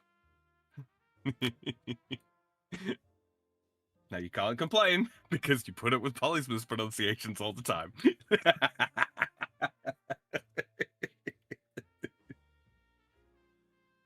Thomas and Ollie, both 15, turned to classic 1990s sci film as part of a reference when the topic of de-extinction is raised. It depends on the animal and what it can do to society, like a dinosaur. That would just not be a good thing. Not the plot of Jurassic Park. I think the plot of Jurassic Park would be cool, Ollie says. Marvy, 14, says some things could go Why wrong. are we asking teenagers? I don't know. Why are we just like, yeah, kids that wear Fly Emirates shirts and are really into soccer or whatever the fuck, some kind of sports team, you're into the sports bowl. Yeah. What do you think about turning things, that are extinct into not extinct animals anymore? What do you think? The film This is weird. This is weird.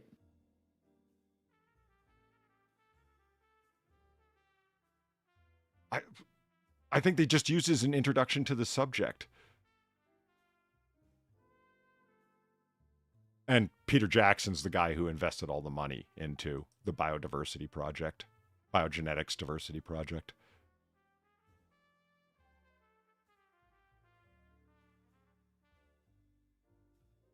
That's a moa bone. See, who doesn't want a drumstick this big? I know I do. But Peter Jackson, you're worth millions. Buy a comb. And hair plugs. Don't you understand, Polly? He's an auteur. You see this chin?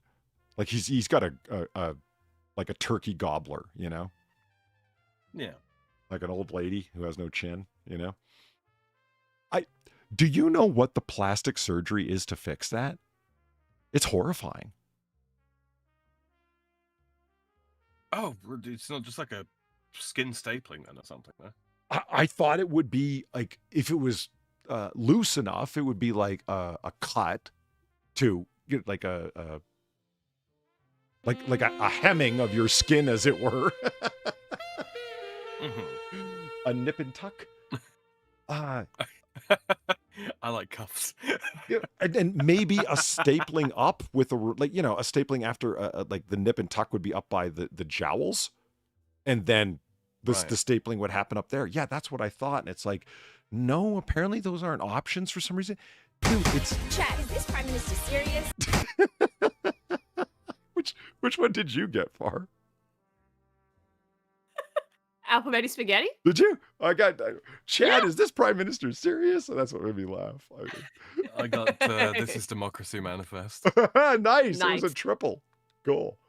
All right, let's read these. Cut triples. Read these Oh, off. baby, a triple. CTP, thank you very much for the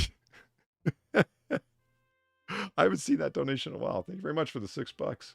Side note, that picture of those 3 guys reminded me of how much I fucking despise, loathe, hate that fucking hideous ass broccoli haircut. Got a real haircut, Hey, you man. fucking retard zoomer. Hold on. Oh, yeah. It's the evolution of the chav. Yeah. This is the way that every haircut looks in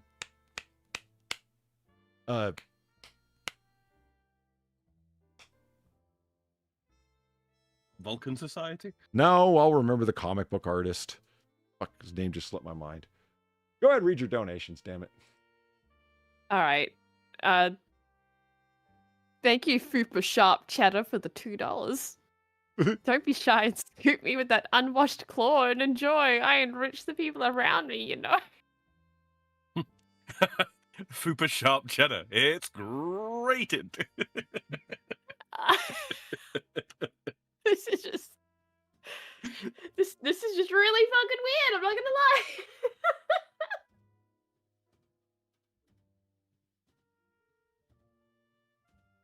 You know, I made an observation a few years back that in the UK, right, the sort of the Essex girl style has become practically ubiquitous, and so much as like all these different varieties of women of different sort of ethnic makeup and background and all that kind of thing, they just all look the fucking same, or they're attempting to all look the fucking same. This picture shows that it's not just the women, it's not just the girls. Rob it's the Liefeld. boys too. There you go. Sorry. You know what? All I got to do is go look at my YouTube studio. You know why? Because the Rob Liefeld video that Jack Quiz and myself made like 6 years ago is getting fucking views again for some fucking reason. And I just saw that earlier today, and I'm like, fuck, that's the guy's name. All the male characters have that stupid broccoli haircut in all the comics he drew back in the day for Image. And I couldn't remember the guy's fucking name. I had blanked out on it. I'm just gonna go to my fucking YouTube studio page and look at the video that's now trending again for some fucking reason. Sorry, Sam, you were saying. No, it's all good. It's sort of like a degraded teddy boy in a weird way. I despise it. I really do. Oh, wait a minute. Misfit had it. Look at that. Rob Liefeld. Yeah, I didn't even notice that. Thank you. Shit. Yeah, good guess. I don't, why is Australia so far behind the rest of the world with fashions? I don't know. I have no idea. It's like that here. It's like that in the UK. It's all over the fucking place. So it is just chavisms, you're saying? I kind of, yeah. Huh? It's this I don't know, desire to fit in with the fashion or something like that. The desire to be accepted and all that kind of thing, and it turns sheep. Right? Sheep's fur, a sheep's coat looks like that. A sheep fleece, is that the word? Fleece, yeah.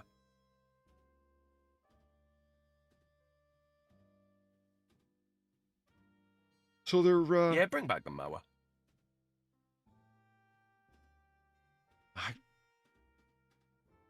See, we were just talking about eating woolly mammoth, right? Right. Tastes like elephant. Yeah, but you got to pick bits out of your teeth. Yeah. So I was all for it. I mean, and I still want to know what Tasmanian tiger looks like or tastes like. Thank you, Fupa Sharp Cheddar, for the $2. Don't be a bigot, lift my folds and dig it. I'm so good you'll sit and spin on it, you know? Oh my god. That was almost lyrical. Not bad. Not bad. So, in week-old news, urgent recall of over 100,000 ice cream bars for serious health risks. So I hope you haven't eaten any of these in the past week. Oh, dude, yeah, that brain freeze gets pretty brutal, you know? Yeah. You know, I was over at a friend's house a couple months back, whatever. So you want an ice cream bar? I was like, yeah. He's like, I'm going to get an ice cream bar. You want one? Sure. He handed me this thing. This is not like, this doesn't indicate just how small ice cream bars have become. Either they've gotten a lot smaller, or I've gotten a lot bigger since I was a kid and used to eat these things all the time. I think they've gotten smaller, shrinkflation. Baby, and you're like, yeah, love me more. Jesus. They Thank you, Game of Valine, for the $7. Speaking of clipping, Polly.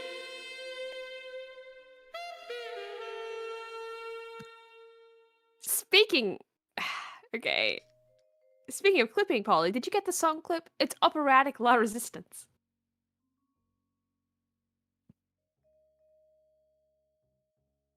Are you going to answer, Far? I don't know. The question was posed to you. It was it. Oh, It was? did I get the ploy? Oh, okay. No, it took me a second to like fully realize what the fuck was actually happening. Like, I'm like, wait. She asking Polly a question? No, she's asking. No, okay. Yes, I did get the clip. I actually haven't seen it. Oh, You have a clip of operatic La Resistance? Of you singing this. I sang La Resistance? I mean, it's my favorite South Park song of all Yes. time, so I could see it, but I have no recollection of that. Yes, yeah, here it is. No shit. Yep. See, I'm going to turn that donation of me to... See, okay, so on the AAA earlier on, you're damn right I sang that song. It's that twerking ass song. And it's this is going to embarrass Polly. Little do you know that since I've been on the internet, I've lost all my dignity. I'm going to turn that into a donation, damn it. Fuck it. I can be self-effacing as the next man. Isn't that like liking your own tweets?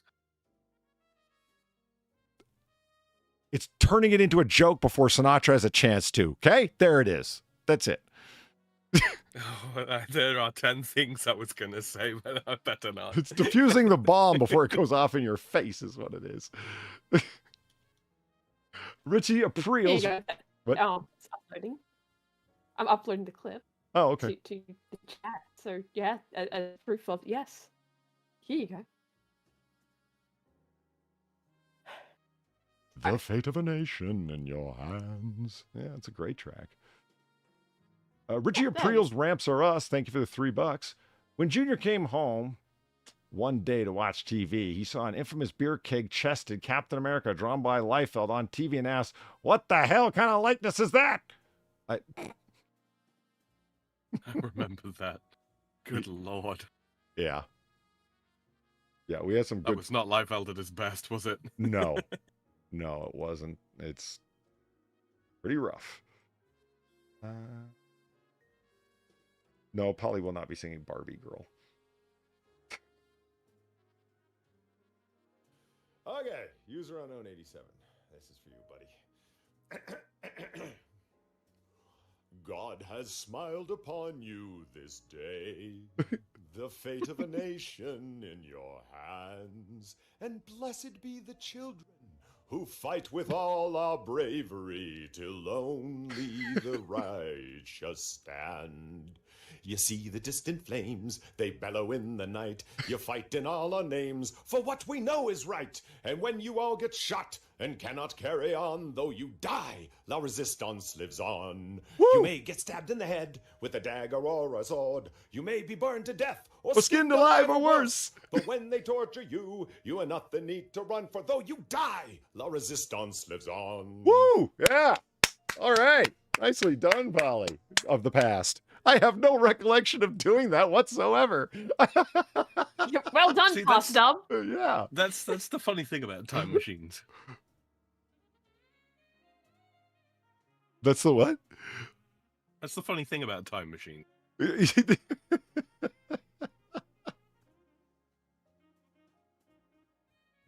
Considering that it's like, it's a AAA cut, I can tell. And then you hear me say, okay, here we go. And I clear my throat and go into it. Somebody must have challenged me to it or said I couldn't do it or hit me up for the donation to do it or whatever. I don't know. There's certain people that I've seen online. They say, I don't want to do that. I don't want to do this. Come on, man. Part of being funny is risk looking stupid. If you're not willing to risk looking stupid, don't try being funny. You know? Oh, you've got no right to... I am drunk. So drunk, I cannot get up. You got no right taking the piss out of other people for taking risks if you're not willing to take one yourself, is the way I look at it. The slug said what? I What? I just think it like I don't know. You just completely undermine Kino Casino's entire purpose for being. Like, oh man, that guy takes a risk every time he slimes out of bed. yeah, he doesn't really roll. It's an ooze, isn't it? Right. In order to roll, he'd have to actually be round, and he's not.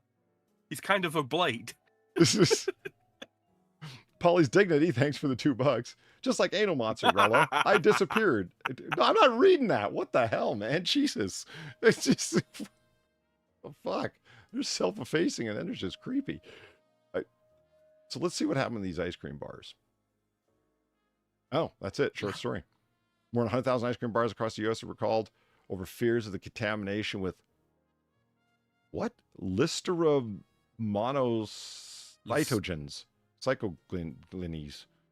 Cytogenes. Hysteria? I think. Cytogenes, okay. Yeah. Rich Ice Cream Company voluntarily recalled 10 of its flavors sold in 23 states. They include chocolate crunch cake, strawberry shortcake bar, and a whole bunch of others. And cool watermelon bar. Okay. You gonna... No? You know, I've had watermelon sorbet, but I don't think I've ever had watermelon ice cream, if such a thing exists. And I guess we don't get to know why. You know, the chocolate hysteria, bar right? with the bite out of it is a classic look, but I don't want to see the wet lip imprint on it, you know? I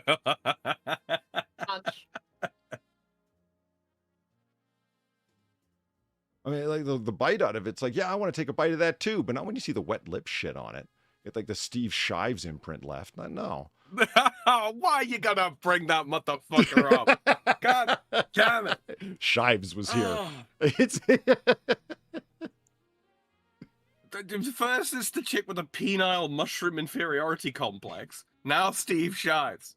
Far's responsible for the mushroom thing. Okay, I just thought of something somehow so much worse than both of those two things. An AI clip of Steve Shives eating mushrooms. Jesus. Oh, God. And the sound of his lips smacking together as he fucking munches. Oh, I'm building a new chamber in hell. It's just 360 screens of that. I know I've really gone to a bad place. Yeah, it's like people in chat. Polly, no. Bad Polly. Bad Otter. You know, and it's... Justin Wilson, Polly, no. Justin Wilson, Sam, no.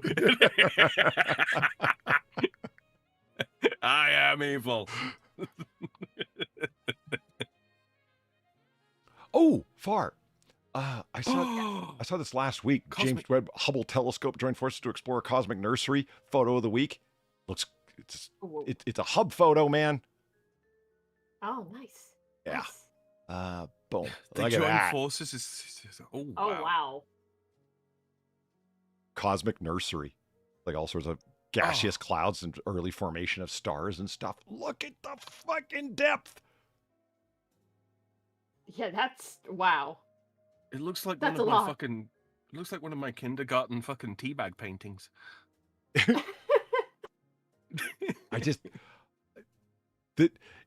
I love the comparison of like this photo versus that, like pre-James Webb, same area of space. Here's James Webb's version.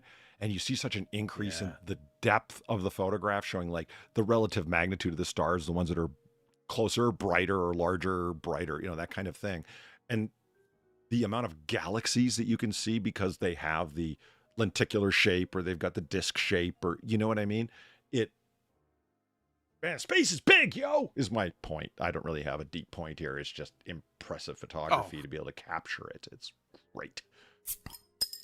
I am Fathomably large. so drunk. Yeah. I cannot get up.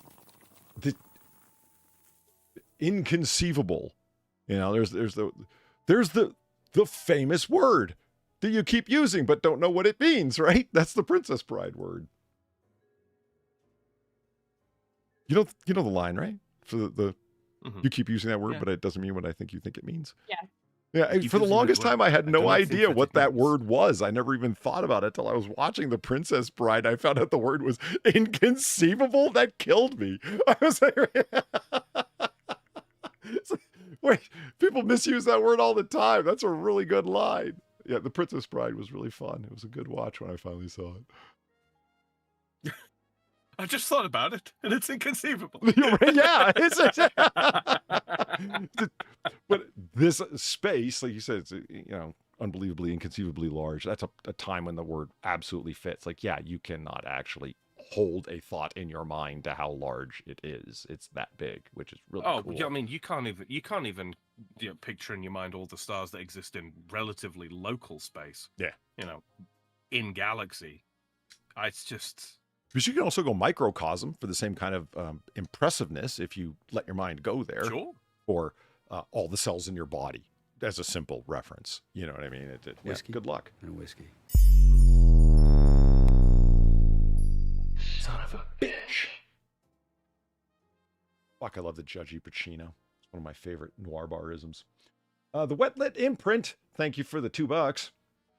Perceive it. Like Steve Shives watching his wife and her boyfriend, or Dan Pillow Princess Clancy giving Hassan's the goods. Perceive it. Wow. Wow. Gamer Valine, thank you for the 450. If the people worried about shame heard the commentary during that documentary, or while reading the comments about jump scare cult leaders, they know the humor is destined to be dark. Yeah. Yeah, it's true.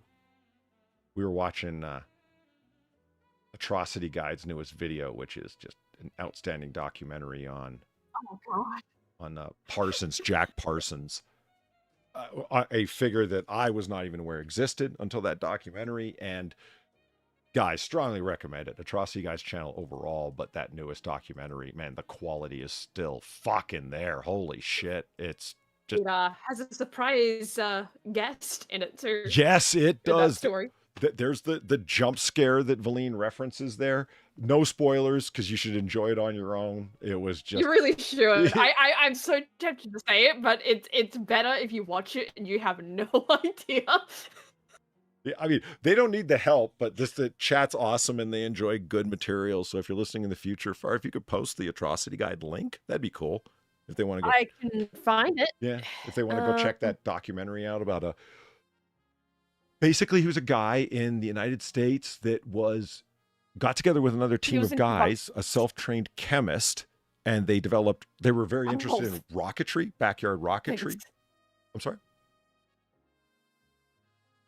Yeah, well, just of all things. Like, yeah, he's a, self-taught chemist of all the fucking things. How many effective self-taught chemists are there that can Here it is. build themselves up to the... There you go, chat. Thank you, Far. Yeah, there's the link to the video on Atrocity Guide's channel. Atrocity Guide, great documentary filmmaker, and this is the newest one. It's been a long time since they put out one. The one immediately before this, Zen Master Rama, is also pure gold. Oh, yes. Highly recommended. So fun. So interesting. So Jack Parsons, he self-taught chemist who gets involved with these rocketry guys, and they're all interested in rocketry. They end up working for the U.S. military, developing rocketry tech for airplanes taking off on short runways during World War II, and they're very effective at that. He ends up getting interested in, I'm going to say, occultism off to the side, the occultism of Rosicrucianism and semi-Masonic orders and so on, of Aleister Crowley and company, and all of the tangled webs that ensue for the next few decades accordingly. How about that? I am drunk. Yeah. So drunk. And I cannot get up. His weird relationship with fucking Aleister Crowley too, where it takes on a whole like Ned Flanders and Reverend Lovejoy-esque vibe. And the whole thing happens by mail. They never meet. It's so crazy. The whole thing is one long, interesting story, man. Yeah. It's got edges of interesting history, military history, aspects of true crime to it. It's just an interesting documentary overall, well-sourced. Yeah, great stuff. CTP, thank you for the $2. What do people who obsess over shame and Kurt Cobain's eyes have in common? at the wrong time, they went one way and the other. Oh. Well, much like Kurt Cobain reaching for the trigger on that shotgun, that was a bit of a stretch. Wow. No, Crowley is not the jump scare. Nope, definitely not. I said no spoilers, and we shan't spoil it. So the James Webb, there's a new photograph. Oh, yeah. Astronomers capture first close-up photograph of a new interstellar visitor. That's it, Far. That's it. Yeah. Look at him. When you look at the picture of the new the James Webb telescope has taken, this is just kind of disappointing by comparison, isn't it? Yeah. Yeah. It's like the space equivalent of those security footage. Where it's Yes. all grainy and like 2 frames a second kind of shit, and right? They always ask, "Have you seen this man?" And it's like, "No, I definitely haven't. I'm fairly sure I would recognize that fucker if I saw him in the street." Oi, jerky, you know. Yeah. To be honest, so this is not like visible light photography. It's a multi-object spectrograph. So it's not visible light. It's to get a picture not of the comet itself, but of its coma. And so there it is. You know when it's a fucking... Who wrote this? Radio spectrograph photography. CBC Nicole Mortarello. It's out of this world, or more accurately, this solar system. Oh, you're such a hack journalist. You are not even qualified to write for space news. On July 1st, astronomers discovered an object near the orbit of Jupiter that was somewhat peculiar. Near the orbit of Jupiter, and it's out of this solar system? You mean from out of this solar system? No, near the orbit of Jupiter. It was near the orbit of Jupiter when they discovered it. Its origins was... It was on its way through the solar system, but not of Yeah. it. It had a strange orbit, one that didn't take it around the sun like most asteroids or comets. Eventually, it was confirmed the object, named 31 Atlas, or CTC 2025 N1 Atlas, just rolls right off the tongue, was an interstellar visitor. Now, using the U.S. National Science Foundation's NFS Gemini North Telescope in Hawaii. I love the way locals say Hawaii. They got to put the little stilt on the end. Hawaii. Well, that's what the apostrophe's for. It's you know when people say, "Oh, that's cursed." It's like, no, take the opportunity to insert the apostrophe here. You've got a golden opportunity to do it. Cursed. It's cursed knowledge. No, it's not. It's cursed knowledge. God damn it. We look forward to a bounty of new data and insights as this object warms itself on sunlight before continuing its cold, dark journey between the stars. Who wrote that? Jamie Freighter? No, Martin Still. Shill would be better. The NSF program director for the International Gemini Observatory said in a statement, the comet will be continued to be visible in large telescopes until September, after which it will be lost in the sun's glare.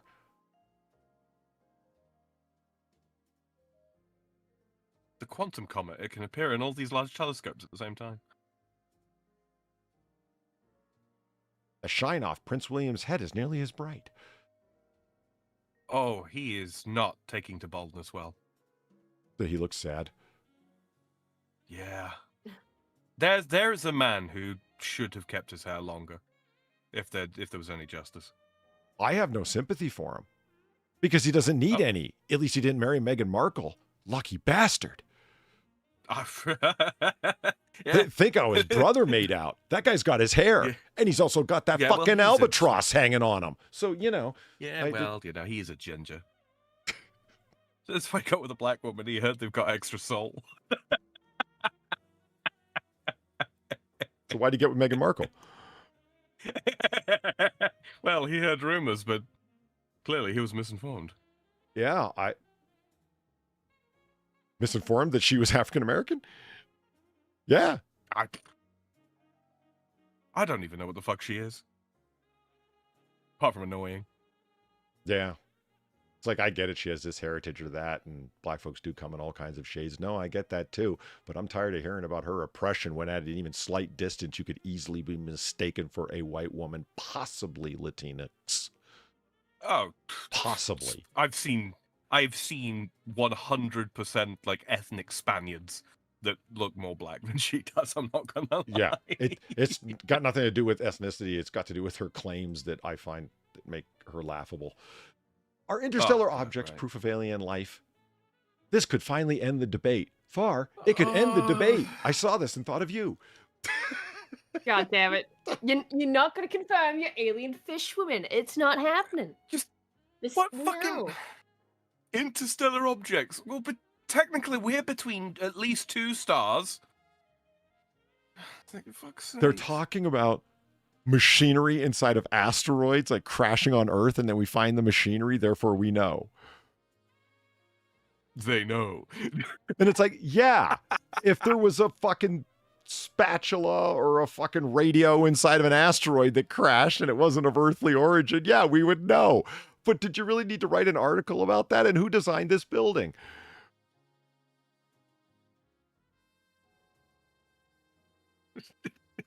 Polly, don't be racist. It is a building.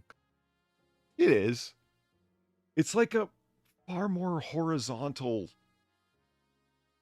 Sydney Opera House, It is really a Sydney Opera House translated through 90 degrees. You're quite right. If the Soviets built the Sydney Opera House. Okay. This image brings together a question that I wanted to ask earlier on in the show, but I might as well ask it now, because fuck it. We do everything else ADHD. Why not this? I'm going to present to you that possibly... What's that? We do have that Rome disorder. True. I present to you that possibly the most obnoxious, abrasive musical instrument known to man, are the bagpipes. Can you meet or beat that suggestion? Yeah, musical saw. It's literally abrasive.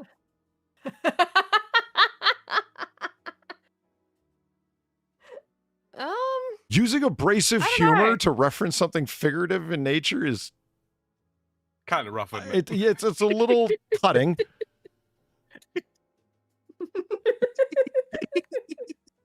I'm very pleased with myself. I'm disappointed in myself that I played along. Honestly, I'm better than that. You should be. Have I eroded your trust, Polly?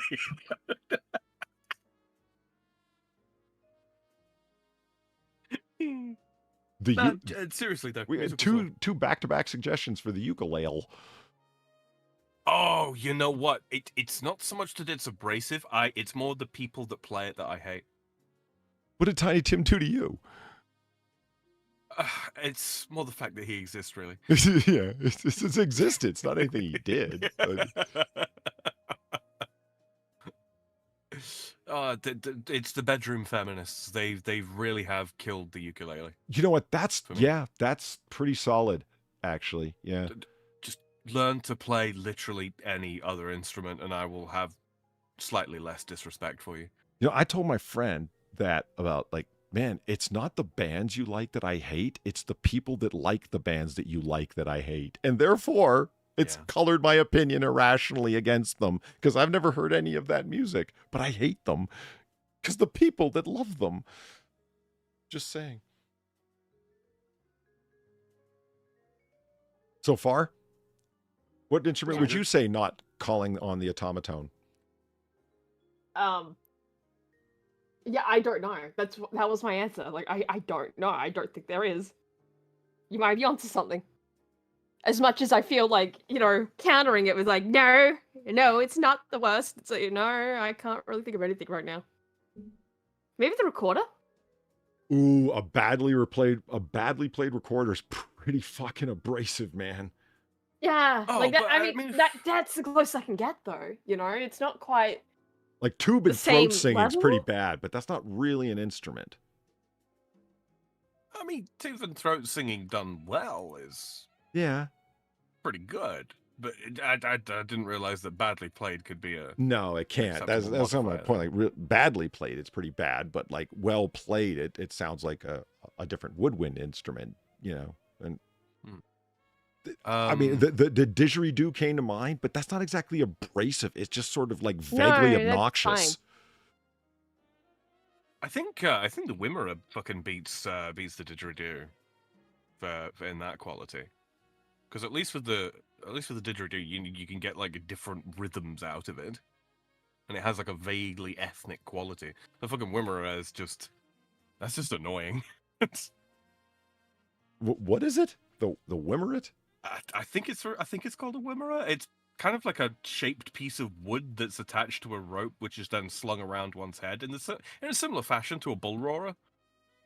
It's another Aboriginal Australian quote unquote instrument. Used for signaling, amongst other things. Oh, it's that thing that Gateway used in the X-Men to open the gateway to the Savage realm. It's a comic thing. Yeah. He was an Aboriginal Australian that spun it around his head and it would open a gateway. And his name was Gateway. In the Crocodile Dundee movies, he uses one. So he culturally appropriated? Well, no, because he was raised with the Abos, you see. Oh. Let me see if I can find. Does everyone remember that time that the Aboriginal assistant to the Hunter guy showed up on the original Spider-Man cartoon? I do. You always bring this up. It's just so delightfully racist. It is, but like it's just you always bring this up whenever it comes around to like this kind of thing. It's always bad. Far, he had a literal bone in his nose. It was so. He did, I know. It was so ignorant. I love it. Okay, so in English it is just referred to as a bull roarer. Okay, interesting. So I'm watching The Departed the other day, and no headphones. I've got it on out loud, and I'm not in the room, so I've got it on extra loud so I can hear the dialogue. And as we all know, in like a cinematic presentation of something, the dialogue is always recorded at a much lower volume, because when you're playing it at a high volume, vocal tones carry a lot clearer if you're in the range of the speakers. But if you're not, so all of a sudden there'll be gunfire or a car crash or the lightning sounds associated with a storm or whatever it might be, and the volume seems much higher because it just works like that. I'm sitting there minding my own business, and I'm listening to the dialogue in the other room while I'm doing something, down the fucking hallway. And then all of a sudden it cuts to the funeral scene. This is an Irish funeral, and the bagpipes are blaring. And oh my God. I fucking ran to the room to fucking turn it down, and it just, I'm running towards the sound. It was like running towards gunfire, the opposite of what you want to do. It horrible.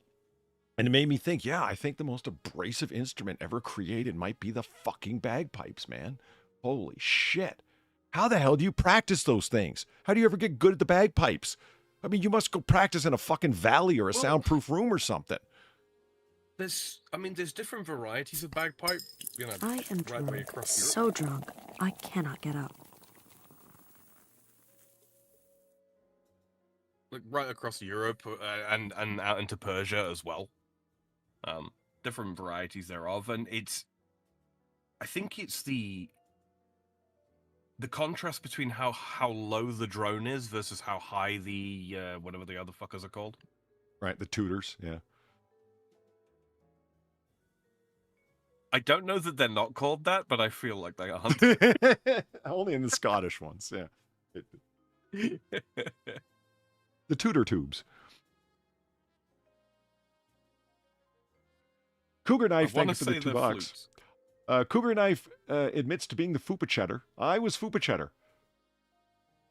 I am the drunk where I have to go listen to weird songs before I can sleep before work. You all rock, and I'll catch you later. Thank you for all the creepy imagery there, Fupa Cheddar. Greatly appreciated. Fucking Cougar Knife, man. Holy shit. It sounds like an Italian insult, doesn't it? Hey, Fupacetta!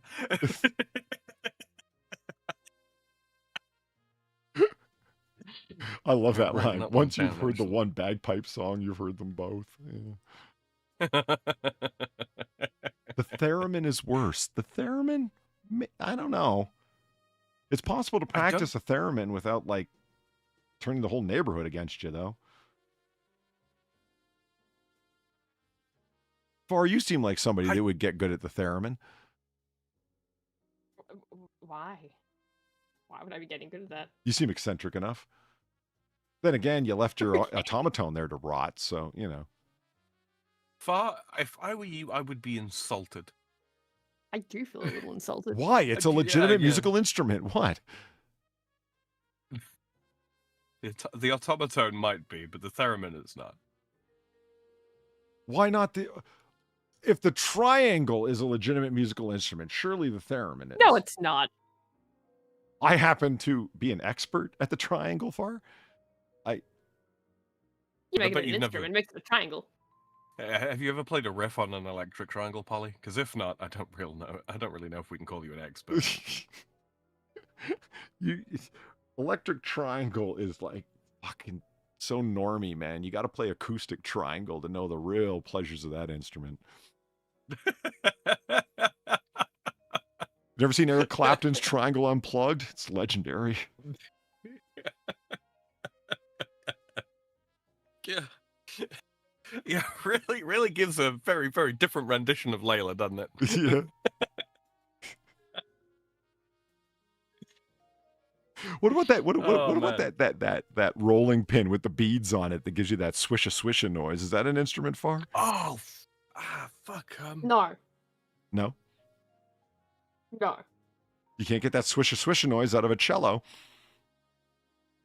I mean, you can if you put you can if you tip some marbles into the body. Yeah, or just glue one of those things to the outside. The swisha noise. Yeah, what? What, Chelsea Wilson? I don't know what else to call it, okay? It has a fucking... I think it begins with a G, doesn't it?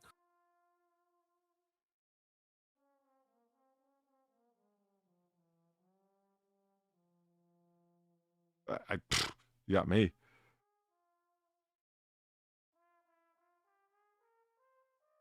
Is it just me, or should the guitar have been named the strum box?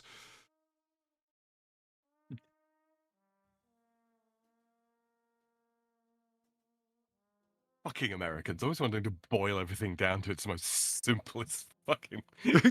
I don't know. Maybe, you know, up their own ass, wannabe artistic YouTubers would be less likely to fucking hang them on their wall if they were called a strum box. Dude, the American mindset is responsible for the creation of the Vibra slap. All right. The what? A Vibra slap. I don't even know what that is. Okay, you want to look this one up? It's kind of weird. Just spell how it sounds. Yeah. The Vibra slap. I'm not looking up a sex toy, am I? It looks a bit like a sex toy, frankly. All right, let's see the Vibra slap. Percussion instrument consisting of a piece of stiff wire connecting a wooden ball to a hollow box of wood with metal teeth inside. Yeah, that does. Oh, this thing. Yeah. What the fuck? Yeah. Yeah, I know this. I know of this deal. I didn't know that's what it was called. It's It really does look like a fucking utensil design for sexual misadventure, doesn't it? It does. Yeah.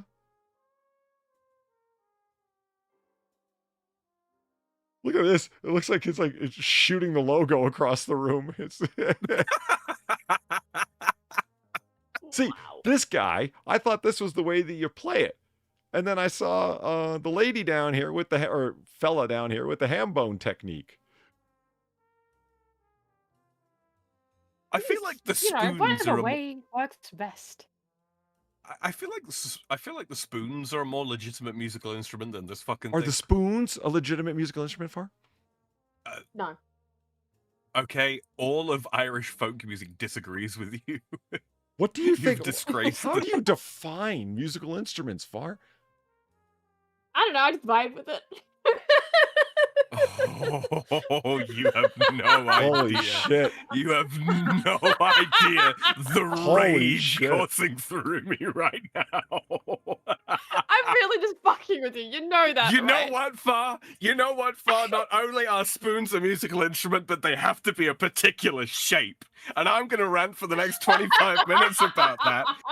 And it's because of you. What, you got a specific spoon playing spoon? Is that it? You got There sugar are spoon? very particular your musical soup spoons. spoon? Your musical spoon?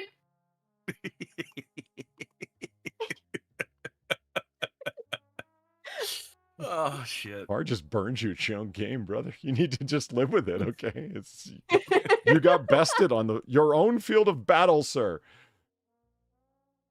How do you mean? How is that bested? Punned by your own petard. You're the one who introduced punning everything to the point where people wanted to hang themselves over it. Well,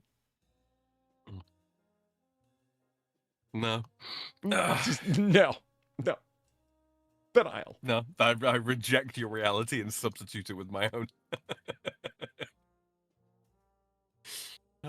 All she's done is dug herself a very small grave with a spoon. I am drunk, so drunk, I cannot get up. How to Vibra-Slap with Mark Shelton. Vibra-Slap, thank you for the $2. Get your Vibra-Slap today, play music, and once you're done, you can shove in your ass to clean out your anal mozzarella. Jesus Christ. I really got to read these through. Wow. I love this guy. Oh, wait. Boom. He was down here. There he is. He looks like a winner. Ooh, look, he's got a soul patch. He must be a musician. What? It's Where? barely there. Well, so's his hair on top of his head. What's your point? He has a soul patch in his mind. I'm sure his husband, because he's married, obviously loves it. Oh, easy Not to with play. hands that size, he doesn't. Make a loud rattle sound, pleasant or resonant, with long, sustained, and impressive rhythm. That's what's on my dating profile. You see, chat? You see, Far's got a filthy mind as well. What the fuck? Oh, God, it's in manga? What have I done? What I've cursed us all with this knowledge. What am I looking at?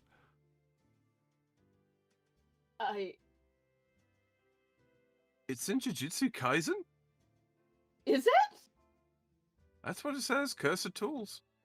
Jujutsu Kaisen supplement. Yeah, it is. Yeah, it says it in the corner. Huh. But it's on the D&D wiki. What's going on here? I don't know what to think anymore. What is happening? Misfit, that's where I know it from.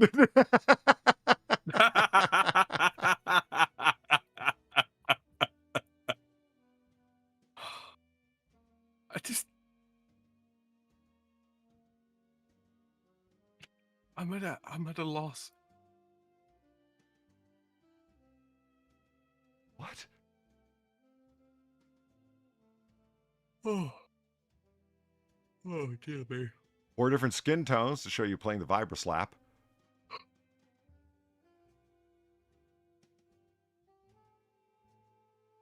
Weird.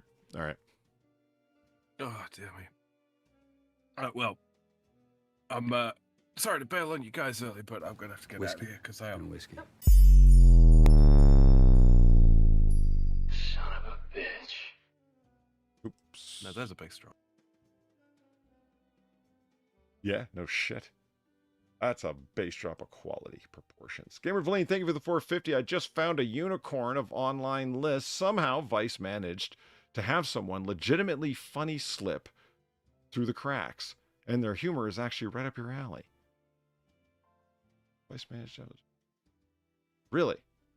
Vice was funny. I don't know.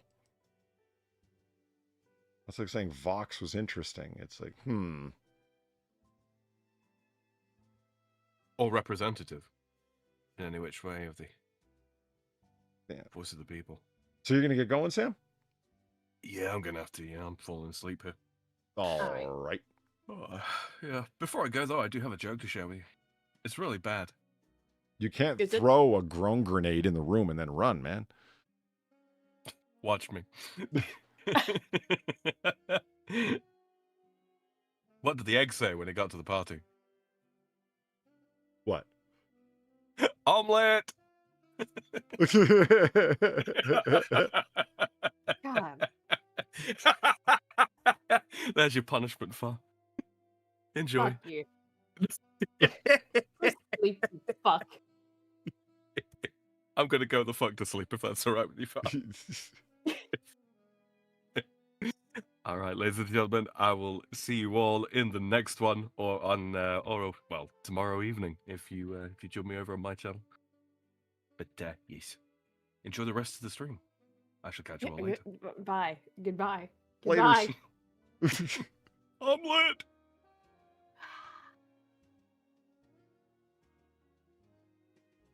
Oh, wait.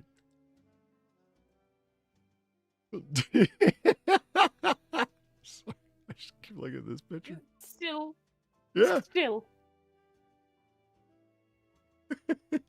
Oh, here's a higher res one. Good. Open that picture. On my way to give my PowerPoint presentation on why you need a long coat for winter. Yeah. Oh. So should we look at a house? Well, I don't know. Can we do a house now that Sam's gone? Well, Or should we just hold on to how it? are we ending? Well, get out of here. Sure, okay.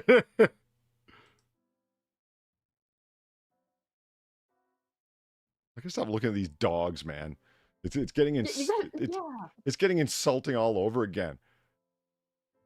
Telling me off with his beautiful hair and like, look at this picture. Look at this. This is. You can just hear the snootiness. Yeah. Of just, ugh. You see what I mean? Your hair's not good enough. What's up with that part? I mean, that was the best question you could have asked that dog. I just. The fact you're so fixated on the fucking hair part. You're just like, yeah, what's with that part? Why is your hair parted? What's wrong with you? You're a dog. Why? Yeah, not that you're talking. It's That's like not the dog with problem. glasses all over again on the fucking Brave or whatever the fuck it was, like new tab screen. Where you're just sitting there and you're like, oh yeah, I don't like this. This dog has glasses. That's not right. It's like that all over again. Dogs don't wear glasses. See, I was thinking about doing this one.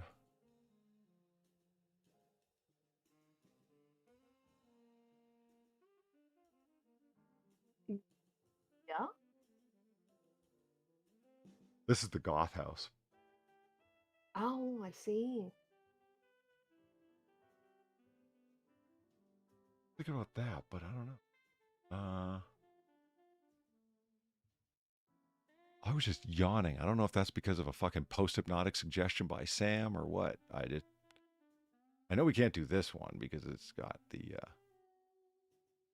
a few pictures associated with it. Just a few. Like, you know, just Yeah, just a few. yeah, Holy exactly. shit. Show us.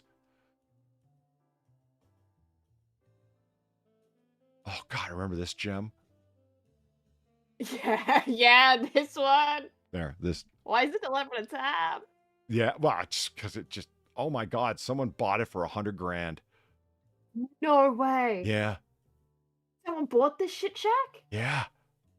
This is the place that's on like the side of the mountain, ready to fall off. Remember down into Yeah. the water? Isn't this also the place that had the kill room, basically, where like they took in the you know, their hunts?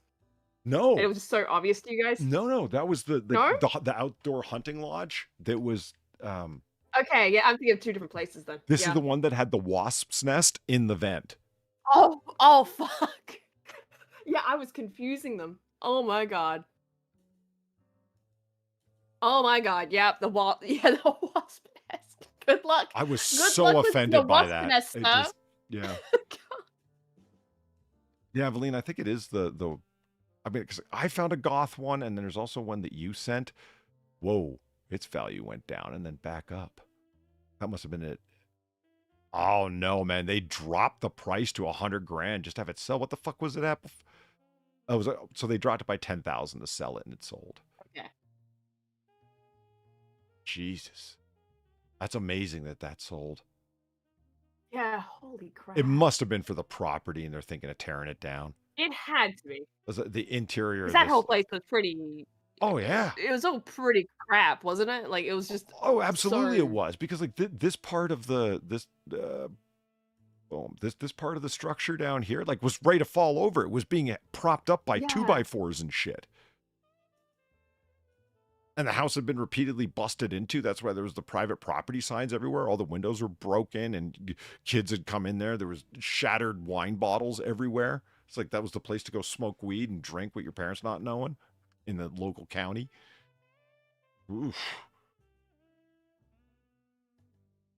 That would be a fun thing to do. Go back and revisit all the various places that we can't believe they sold. This is the place. This is the famous trying to sell it out from underneath your... Oh, it sold! For $225,000. This is a place they were trying to sell out from underneath their spouse.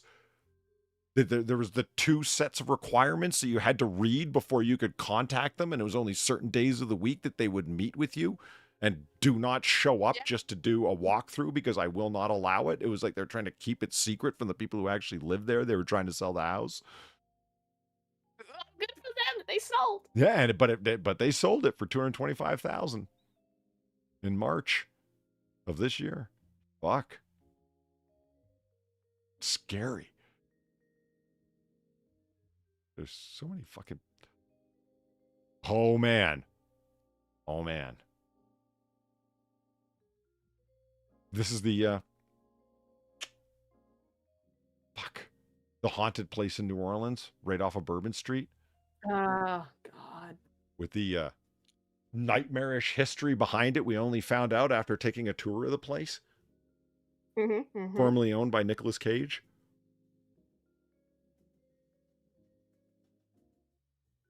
The slave torture house, exactly. The sale is closed. So when they don't say that it's sold, but they close the sale, means somebody just took it off the market. So I guess Nick Cage's realty company just gave up on trying to get rid of it. No one wanted to buy the slave torture house? You're kidding. Yeah, wow. I cannot begin to imagine why. After he painted multiple rooms candy apple red for no good fucking reason? That's shocking. Good God. Or a private sale, yeah. So they don't know the value of the sale. That's possible. Yeah, that too.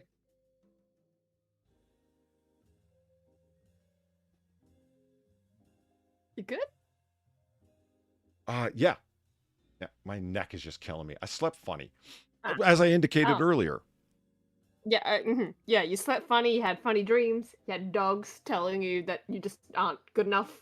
I'm just telling you, when dogs are criticizing you and they've brought visual examples and a detailed presentation about the matter, you're not going to sleep comfortably, all right? You're going to toss and turn a Dude, little. I would genuinely love to have one of your dreams someday, because they sound really funny. They're just really fucking funny. You know, one of my IRL friends said, I think you need new online friends the other day.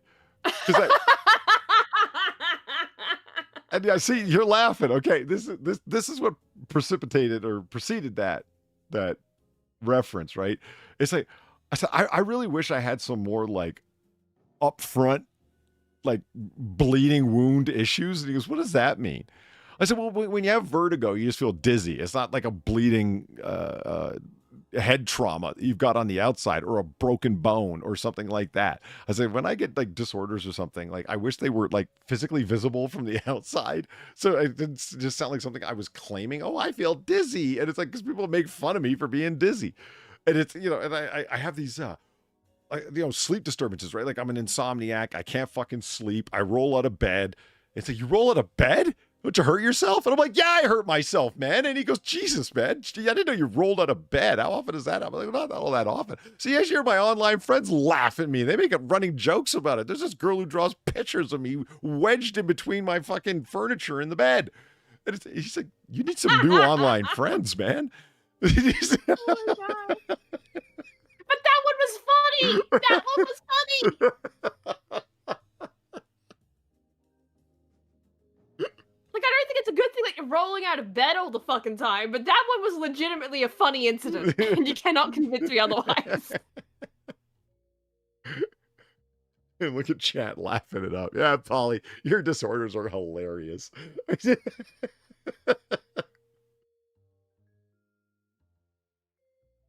in the middle, what do? Go to bed, Sam. Yeah, go to bed. You said you were going to bed. Go to bed, Eggman.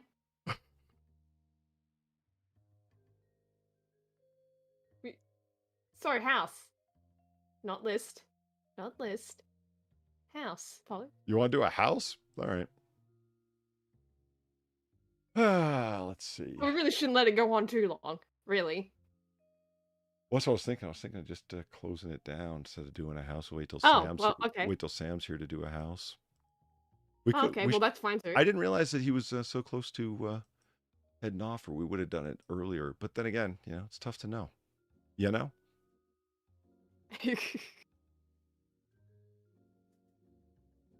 See, I had always thought that you would just, you know, the missile silo, this was the place for you. No, it's underground. I'm not living underground. I refuse. But it's huge under there. It's too cave-like. Nah. Well, Nah. it's more secure than a cave. I don't give a shit. Nah. It's got a drive-in for all your industrial delivery needs. I don't give a shit. Nah. Nah.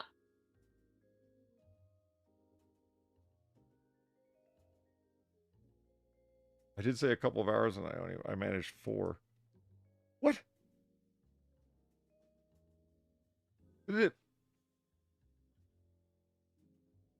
He did. No, say no, he that. did. You're right. It's just I don't understand why people expect me to continue to watch a clock. I noticed that You are allergic to time. What's that? We have noticed. You are allergic to time. We have noticed this. See, this is how I end up being late, guys. It happens rather unintentionally. Ooh, buying haunted real estate. I want to buy haunted real estate. Oh, fuck, this place. Oh, God, the church. Oh, God. What does active under contract mean?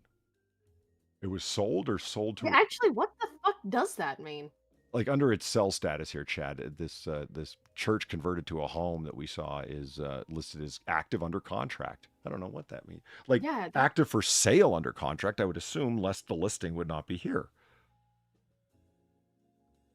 Active under contract. If I type that in, do I get anything? Under contract to buy? Okay. Active under contract means that a seller has accepted an offer from a buyer, but the sale is not yet finalized. The property remains on the market for backup offers until all conditions or contingencies are met. So someone is trying to buy it. It's just it's not finalized. Huh. That's what that means.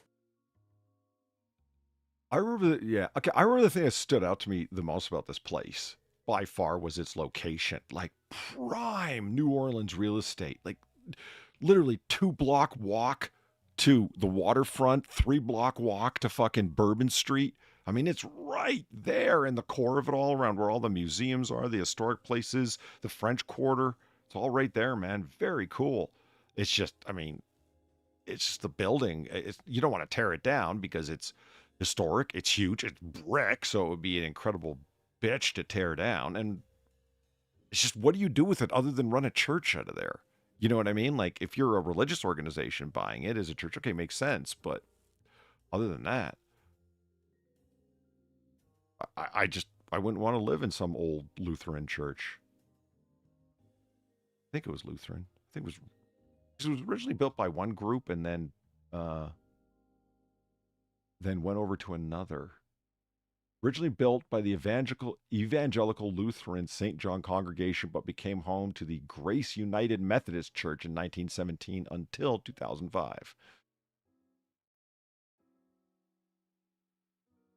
Oh, man, and it's a historic landmark. So you ain't tearing it down no matter what.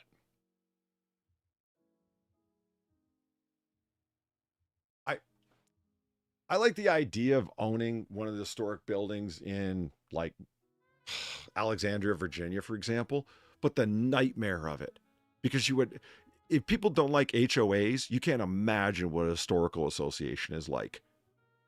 Any change you want to make, you're going to have to pass by a council of Karens. The Council of Karens have said no. Yeah. And plus, the Council of Karens are constantly coming up with all of these things that you need to do to upkeep your property. And all of the things that they're doing is arbitrary. You could ask yourself, you could ask them, how many of you are historians? What are your qualifications for making the claims that you do? And I'm willing to bet that none of them are historians or architects or anything of the sort. They just have outside advisors that tell them these things. So based on the fact that they have a named outside advisor who's an historian and another one who's an architect, any arbitrary bullshit that they come up with somehow is expertly justified. But like, oh God, I don't want, never mind. As much as I would think it would be really cool to own one of the historic houses in Alexandria, Virginia, I don't want to anymore. It's not worth it. I mean, the Council of Karens, isn't that frightening? I just got an image of a bunch of like Nancy Pelosi's in fucking like Sith robes sitting around in a circle coming up with bullshit.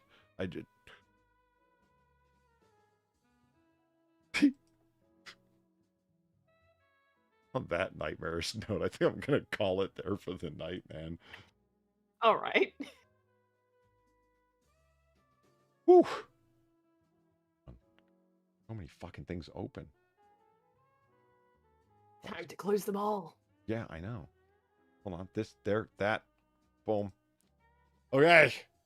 And that brings us to the end of Last Call here at Noir Bar, live from the Chase District in Noir City. I'd like to thank everybody for coming out for our own little night, our own little fun. Okay, hold on. Let me just try again. I'd like to thank everybody for coming out tonight for our own little brand of 1940 booze-fueled banter.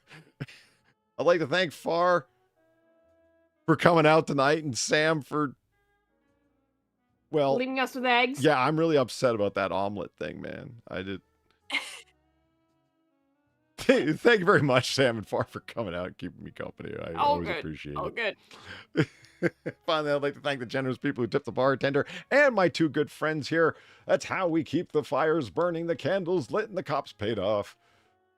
Thank you very much, everyone.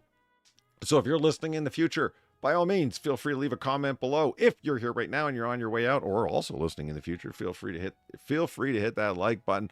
Or you can also retweet the tweet or the excerpt on X that I sent out earlier saying that we're going live. Please feel free to do so. It's one of the few ways that we can tickle the algorithm. God knows we need to. Yeah, I already thanked everybody because you guys are awesome. It was fun to have you here. What am I forgetting? Oh, check out Far's gaming stream. She streamed last night. Did you? You did, right? I did. And her links and Sam's links to their gaming stuff is below. You can check out Platty and Sam gaming. I don't know what they're gaming because Sam took off too soon after dropping a grown grenade in the room and running off to bed.